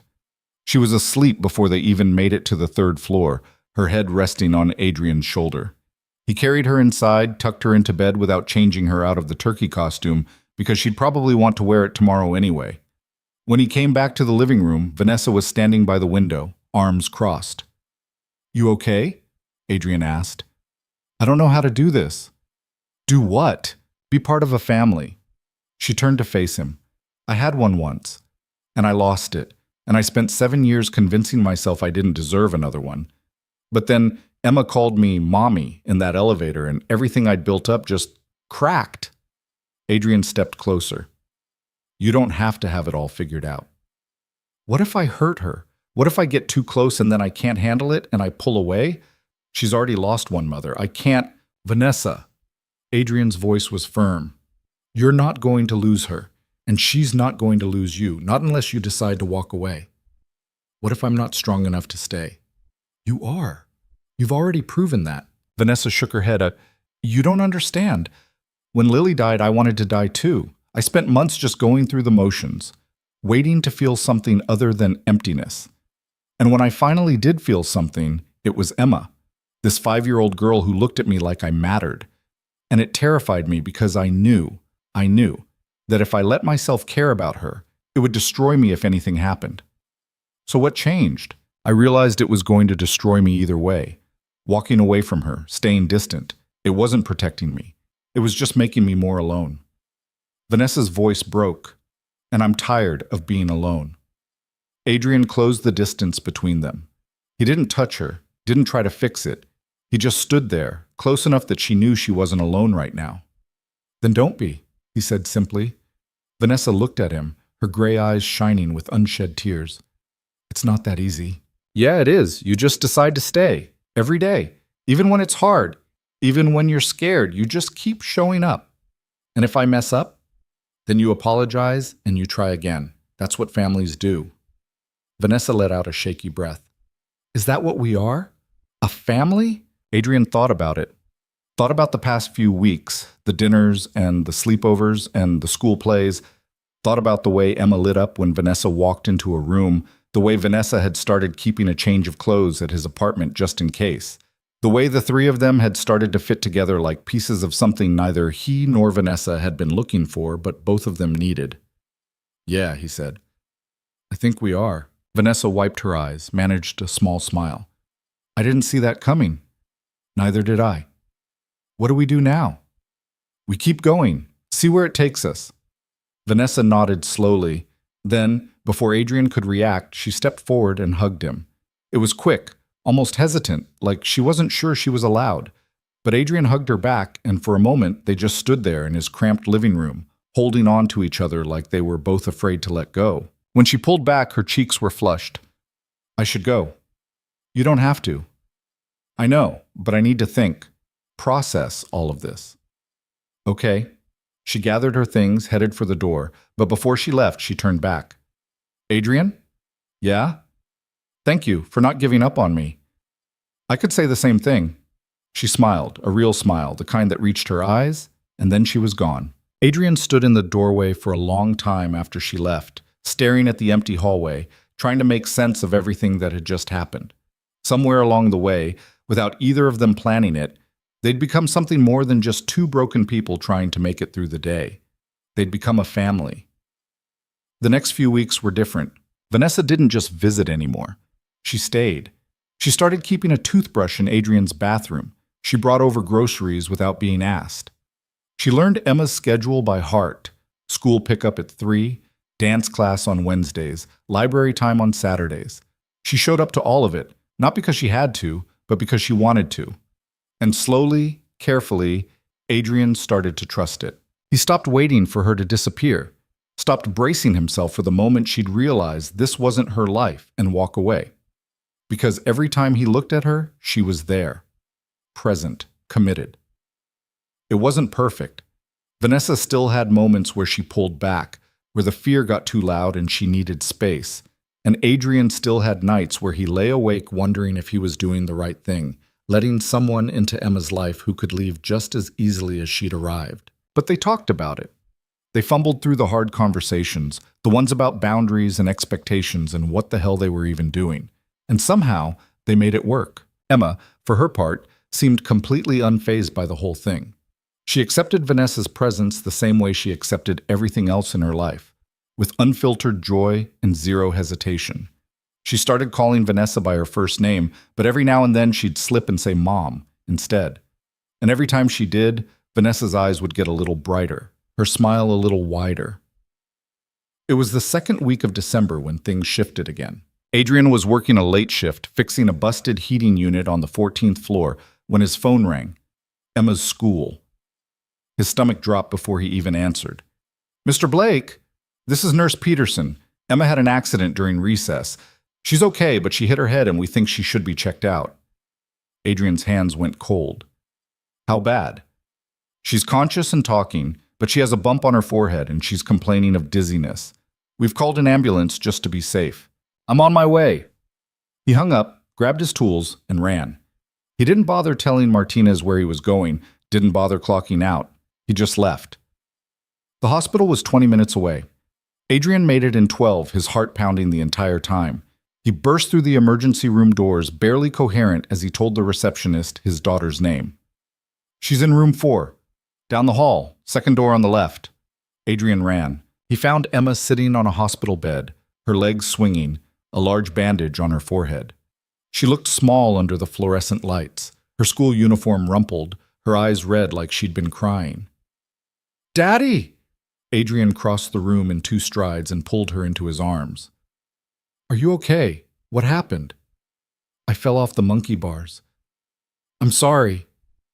Don't apologize. You didn't do anything wrong. He pulled back, checking her over. Does it hurt? A little. The nurse said I might have a concussion. We're going to get you checked out, okay? Make sure everything's fine. Emma nodded. Then she looked past him. Is Vanessa here? Adrian's chest tightened. No, sweetheart. She's at work. But I can call her. I already did. Adrian turned. Vanessa was standing in the doorway, still in her suit, her hair windblown like she'd run the whole way from her office. Her face was pale, her eyes wide with barely controlled panic. I got a call from the school, she said, her voice unsteady. They had me listed as an emergency contact. I didn't know. I should have asked if that was okay, but I just put my name down because I thought, it's fine, Adrian said quickly. I'm glad you're here. Vanessa crossed the room, her gaze fixed on Emma. Are you okay? I'm okay. Just clumsy. You're not clumsy. You're brave. Vanessa's hand trembled as she reached out to touch Emma's cheek. You scared me. I'm sorry. Don't be sorry. Just be careful next time. A doctor came in a few minutes later, ran through a series of tests, checking Emma's pupils, asking her questions, making sure she could follow his finger with her eyes. Adrian stood to the side, watching, his hands clenched into fists. Vanessa stayed right beside Emma, holding her hand through the whole thing. The doctor finished, smiled reassuringly. She's got a mild concussion. Nothing too serious, but she'll need to rest for a few days. No screens, no roughhousing. And if she starts vomiting or seems unusually sleepy, bring her back immediately. Okay, Adrian said. Thank you. The doctor left. Emma yawned, leaning against Vanessa's shoulder. I'm tired. I know, baby. We'll get you home soon. Adrian handled the discharge paperwork while Vanessa stayed with Emma. By the time they left the hospital, it was dark outside. Vanessa had driven herself, but she insisted on following Adrian and Emma back to the apartment. They got Emma inside, changed her into pajamas, and tucked her into bed. She was asleep within minutes, her breathing slow and steady. Adrian stood in the doorway, watching her, his heart still racing from the adrenaline. Vanessa came up beside him. She's okay. I know. But you're not. Adrian exhaled slowly. When the school called, I thought... He stopped, his throat tightening. For a second, I thought I was going to lose her, just like I lost Sarah. And I couldn't breathe. Vanessa's hand found his. But you didn't lose her. She's right there. I know, but the fear doesn't care about logic. No, it doesn't. They stood there in silence, holding hands in the doorway of Emma's room. After a moment, Adrian turned to look at Vanessa. Her eyes were still red-rimmed, her face drawn. "You were scared too," he said, terrified. "Why did the school have you listed as an emergency contact?" Vanessa hesitated. "I asked them to add me a few weeks ago. I should have told you, but I didn't know how. I didn't want to overstep." "You didn't? Are you sure?" Adrian squeezed her hand. "You dropped everything and came running when Emma needed you. That's not overstepping. That's being family." Vanessa's breath hitched. "I don't want to replace Sarah. I need you to know that." "I do know that, and so does Emma." "Then what am I doing here? What role do I even have?" Adrian pulled her away from Emma's doorway, into the living room where they could talk without waking her. He didn't let go of her hand. "You're the person who shows up," he said. "The person who cares when Emma gets hurt. The person who sits through terrible school plays and buys her stuffed rabbits and makes sure she knows she's loved. That's your role, and it's enough." "What if it's not? What if she needs more than I can give?" "Then we'll figure it out together. But Vanessa, you need to stop waiting for permission to care about her. She's already yours. She has been since the day she called you Mommy." Vanessa's eyes filled with tears. "I didn't want this. I didn't want to feel this much again." "I know. But I do. I feel everything, and it's so much bigger than I thought it would be." Adrian pulled her into a hug. She collapsed against him, her shoulders shaking as she finally let herself cry. Not the quiet, controlled tears she'd been holding back for weeks. Real sobs. The kind that came from years of grief and fear and loneliness finally breaking open. Adrian held her through all of it, didn't tell her to calm down, didn't try to fix it, just let her feel it. When she finally pulled back, her face was blotchy and her eyes were swollen. "I'm a mess. You're human. I don't know how to do this, be this vulnerable. Let people see me like this. You're doing it right now." Vanessa laughed, but it was shaky. "I guess I am." They sat on the couch, not talking, just existing in the same space. After a while, Vanessa leaned her head on Adrian's shoulder. "I think I love her," she whispered. "Emma, I think I love her the way I loved Lily. I think she loves you too. What if I lose her?" "You won't. You can't promise that." "No," Adrian admitted, "but I can promise that whatever happens, you won't go through it alone. Not anymore." Vanessa turned to look at him, her gray eyes searching his face. "And what about you? What about me? Where do you fit in all of this?" Adrian didn't have a good answer. Didn't know how to explain that somewhere along the way, Vanessa had stopped being just Emma's friend and started being his too. That he looked forward to her visits. That he missed her when she wasn't around.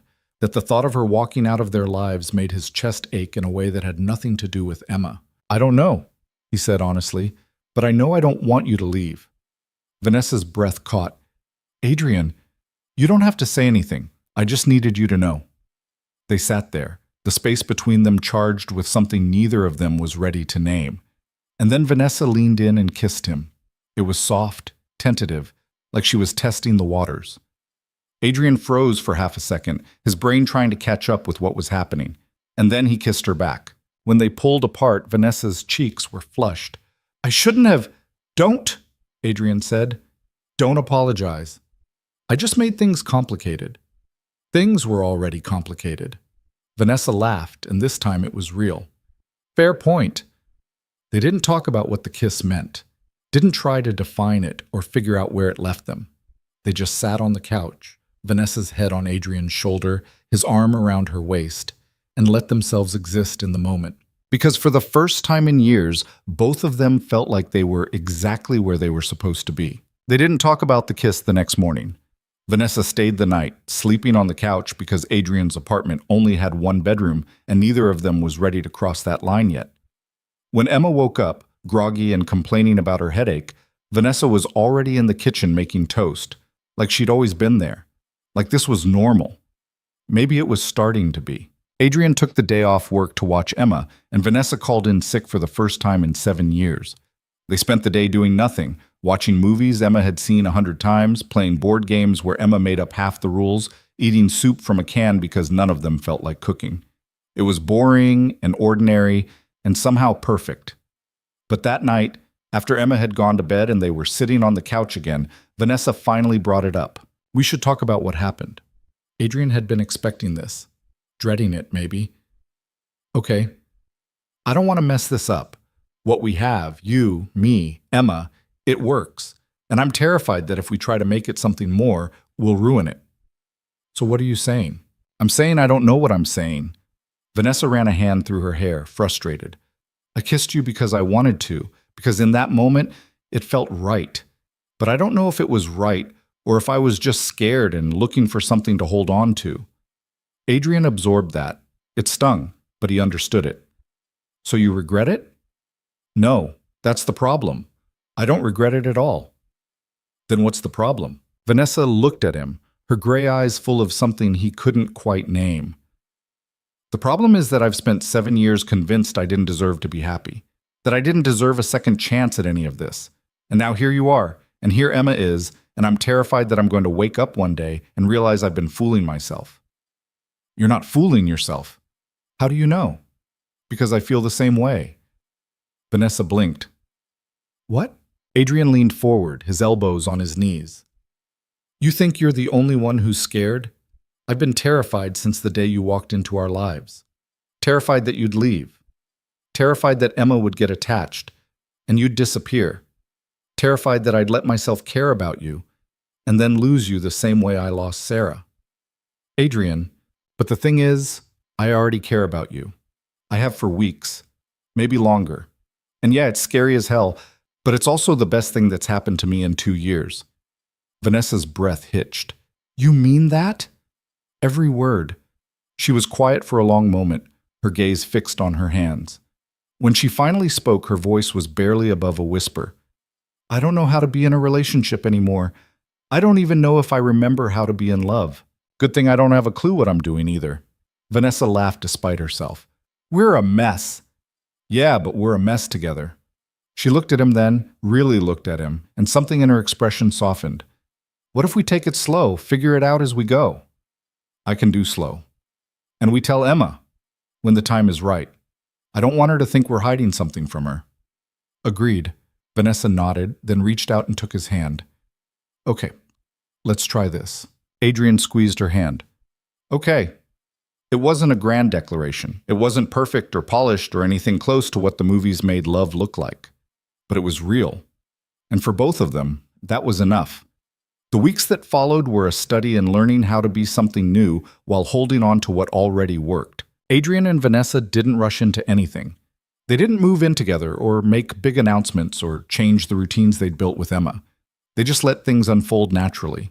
A kiss goodnight when Vanessa left, holding hands when they walked Emma to school, small moments that added up to something bigger.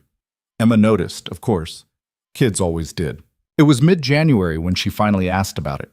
They were at the diner because some traditions didn't change, and Emma was working her way through a stack of pancakes when she looked up at them, syrup on her chin. Are you and Daddy dating? Vanessa nearly choked on her coffee. Adrian set down his fork, trying to stay calm. What makes you ask that? He said. You hold hands a lot, and you smile at each other the way people do in movies. Adrian glanced at Vanessa, who looked just as caught off guard as he felt. Would that bother you, if we were dating? Emma thought about it, chewing slowly. I don't think so. I like Vanessa, and she makes you happy. She does, Adrian admitted. And you make her happy too, I can tell. Vanessa's eyes glistened. She reached across the table and took Emma's hand. You make me happy too, sweetheart, more than you know. Emma grinned. So you are dating? Yeah, Adrian said. We are. Okay. Can I have more whipped cream? And just like that, it was settled. No drama, no tears, no complicated explanations. Emma accepted it the same way she accepted everything else, with the kind of unfiltered honesty that made Adrian's chest ache. But not everyone was as accepting. The rumors at work had never fully died down, and now that Adrian and Vanessa were actually together, they got worse. People whispered in the break room, made jokes Adrian wasn't supposed to hear. A few of the older guys started treating him differently, like he'd sold out, like he was using Vanessa for her money. Martinez was the only one who said it to his face. You know what people are saying, right? Martinez asked one night during a shift change. I don't care what people are saying. You should. They think you're playing her, that you're using your kid to get close to a rich woman. Adrian's jaw tightened. And what do you think? Martinez studied him for a long moment. I think you're either the luckiest guy alive or you're about to get your heart broken. Maybe both. Thanks for the vote of confidence. I'm serious, Blake. Women like her don't end up with guys like us. Not long term. She's got a whole world you don't fit into. And eventually, she's going to remember that. Adrian wanted to argue, wanted to tell Martinez he was wrong, that Vanessa wasn't like that. But part of him, the part that had been burned before, that knew how easily things could fall apart, wondered if Martinez had a point. He didn't say anything, just finished his shift and went home. Vanessa noticed something was off the next time she came over. They were sitting on the couch, Emma asleep in her room, and Adrian had barely said 2 words all evening. What's wrong? Vanessa asked. Nothing. Adrian, he sighed, leaning back against the cushions. People at work are talking. About us. I figured they would. It doesn't bother you? Not really. I stopped caring what people thought about me a long time ago. Well, it bothers me. Adrian ran a hand over his face. They think I'm using you, that I'm taking advantage of Emma to get to your money. Vanessa frowned. That's ridiculous. Is it? Look at us, Vanessa. You're a CEO. You live in a penthouse. I'm a maintenance worker who can barely make rent. People see that and they make assumptions. So let them. It's not that simple. Why not? Because what if they're right? Adrian's voice cracked. What if this whole thing is a mistake? What if you wake up one day and realize you don't belong in my world any more than I belong in yours? Vanessa stared at him, her expression unreadable. Then she stood up, walked to the window, her arms crossed. Do you really think that's what this is? She said quietly. That I'm here because I don't know any better? That I'm slumming it with you and Emma until I get bored? I don't know. Maybe. Then you don't know me at all. Adrian stood, his frustration bubbling over. So tell me why you're here. Because from where I'm standing, it doesn't make sense. You could have anyone. Why would you choose this? Choose us? Vanessa turned to face him and there were tears in her eyes. Because you see me, not the CEO, not the name on the building, not the money or the power. You see the person I am underneath all of that. And so does Emma. Do you have any idea how rare that is? Vanessa. I've spent my entire adult life surrounded by people who want something from me. Investors who want my money. Employees who want promotions. Men who want to be seen with me because it makes them look good. But you? You didn't want anything. You just let me in. You let me be part of something real. Adrian felt his throat tighten. I'm sorry. I didn't mean, I know what people think. I know they look at us and don't understand it. But I don't care. Because for the first time in 7 years, I feel like I'm alive again. And if you can't see that, if you're going to let other people's opinions get in the way of what we have, then maybe Martinez is right. Maybe this is a mistake. She grabbed her coat, headed for the door. Adrian's heart lurched. Wait, Vanessa, wait. She stopped, her hand on the doorknob. I'm sorry, Adrian said, his voice rough. I'm scared that I'm not enough for you. That one day you're going to realize you made a mistake and leave. And I don't think I could survive that. Vanessa turned, her eyes red. You think I'm not scared too? I'm terrified, Adrian, every single day, but I'm here anyway, because you and Emma are worth being scared for. Adrian crossed the room, pulled her into his arms. She resisted for half a second, then collapsed against him, her shoulders shaking.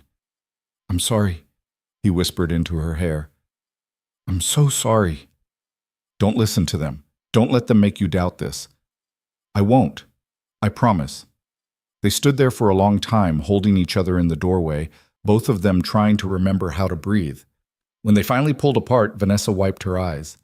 I should go. Stay. Adrian, please. Just stay. Vanessa hesitated, then nodded. Okay? They didn't talk about it anymore that night.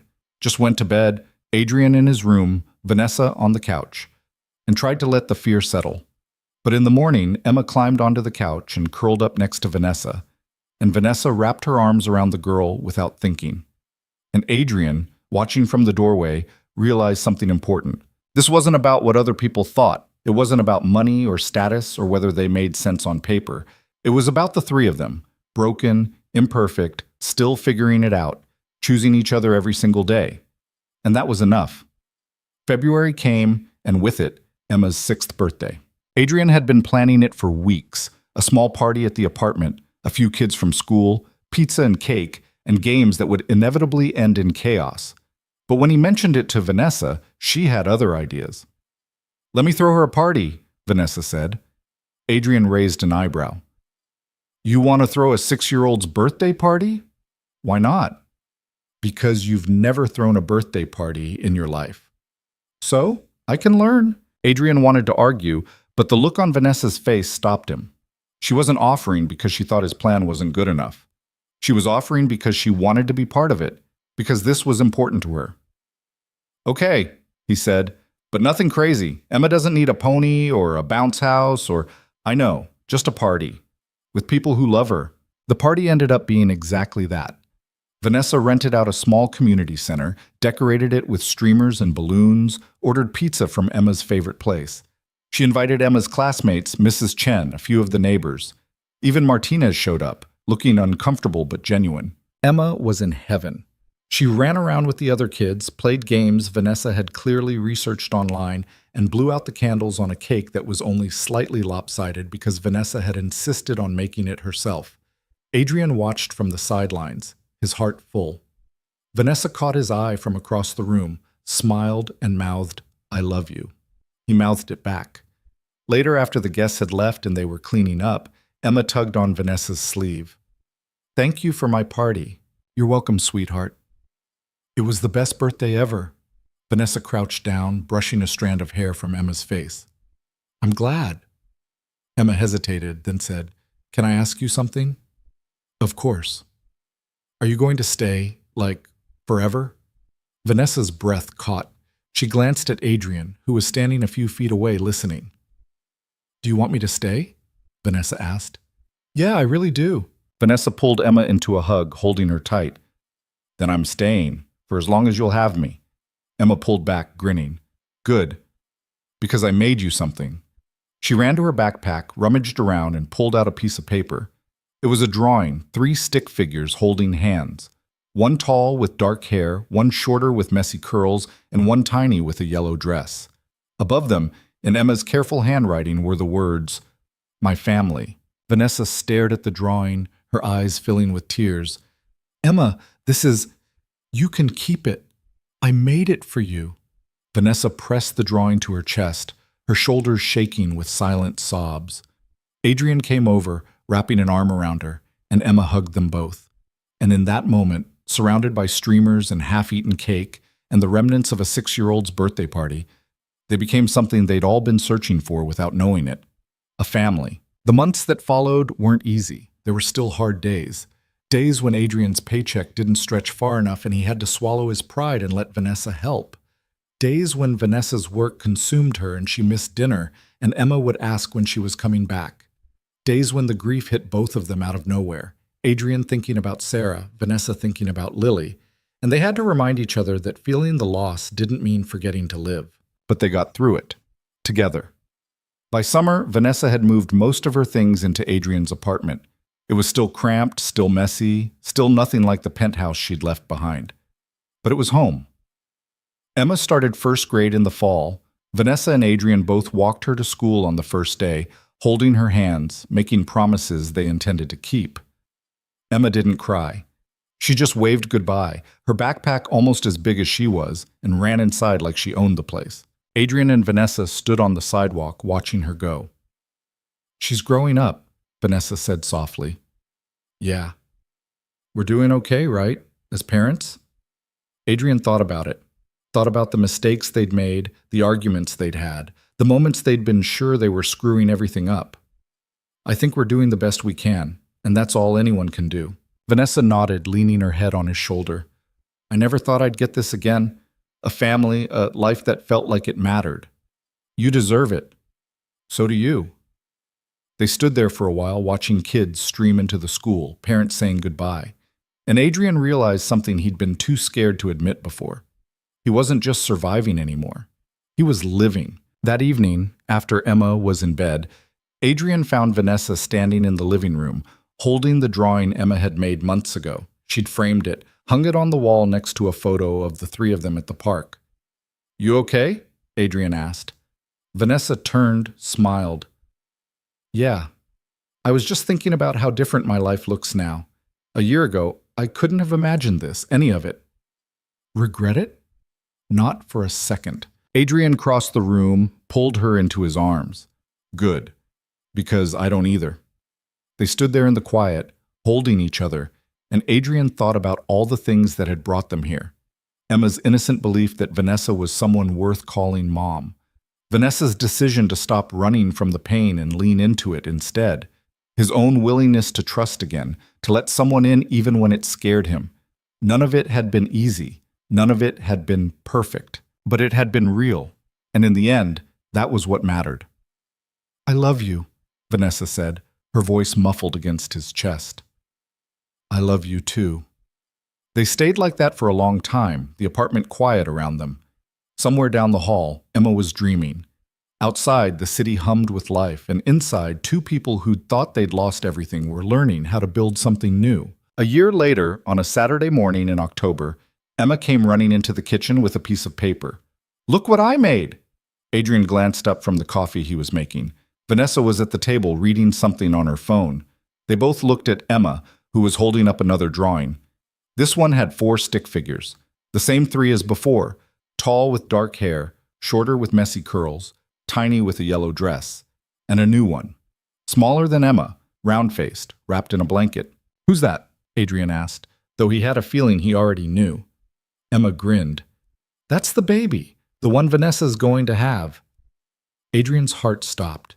He looked at Vanessa, who had gone very still. Emma, Vanessa said carefully, what are you talking about? I heard you talking on the phone. You said you were pregnant. Vanessa's face went white, then pink. Then she looked at Adrian, her eyes wide. I was going to tell you tonight, she said quietly. I found out yesterday. I wanted to do it right, not just... Adrian crossed the room in 2 strides and kissed her, hard. When he pulled back, they were both grinning like idiots. You're pregnant? Yeah. How far along? 8 weeks. Adrian laughed, pulling her into another hug. Emma bounced beside them, completely delighted with herself. Can I name the baby? Emma asked.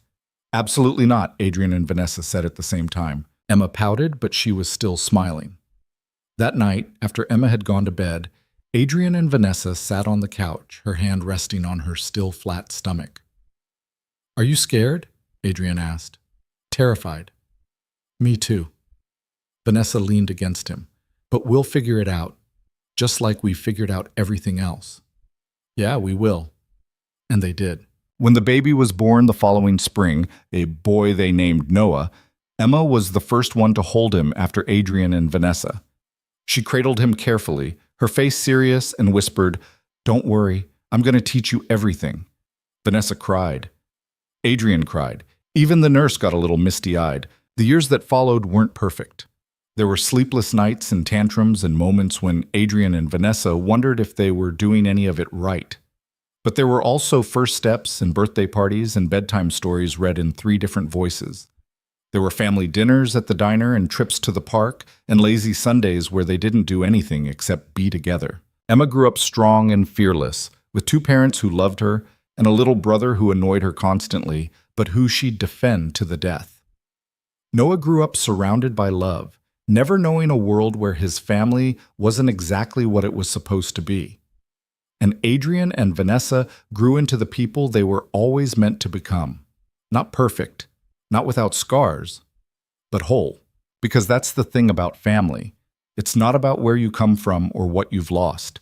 It's about who you choose to stand beside when the world gets hard. It's about showing up even when you're scared. It's about believing that love, messy, imperfect, complicated love, is worth fighting for. And sometimes, if you're lucky, it's about a 5-year-old girl who looks at a stranger in an elevator and sees something no one else can see. A mother. A family. A second chance. Emma was 12 when she asked Vanessa about it for the first time. They were sitting at the kitchen table, working on a school project about family history. Emma had been unusually quiet all evening, chewing on the end of her pencil, staring at the questions in front of her. Can I ask you something? Emma said finally. Of course. Do you ever think about your first daughter, Lily? Vanessa set down her coffee cup, her expression softening. Every day. Does it make you sad? Sometimes, but mostly it makes me grateful. Emma frowned. Grateful? Because she taught me how to love, and even though I lost her, that love didn't go away. It just found new places to go. Vanessa reached across the table, took Emma's hand. Like to you, and Noah, and your dad. Emma was quiet for a moment. Do you think she would have liked me? Vanessa's eyes filled with tears. She would have loved you, just like I do. Emma smiled, squeezing Vanessa's hand. I wish I could have met her. Me too. They sat there for a while, holding hands across the table, connected by grief and love, and the understanding that families are built not just from blood, but from choice. Later that night, when Emma had gone to bed and Adrian and Vanessa were cleaning up the kitchen, Adrian asked, You okay? Yeah, just thinking. About what? About how lucky I am. I lost so much, but I found so much more. Adrian wrapped his arms around her from behind, resting his chin on her shoulder. We all did. And it was true. They'd all lost something. Sarah, Lily, the lives they thought they were supposed to have. But in losing, they'd also found. They'd found each other. They'd found a family that didn't look like anyone else's, but that fit them perfectly. And maybe that's the real lesson. That life doesn't have to be perfect to be good. That love doesn't have to be easy to be worth it. That families aren't just born, they're built, piece by piece, choice by choice, day by day. And sometimes the family you find is stronger than the one you lost, because it's the one you chose.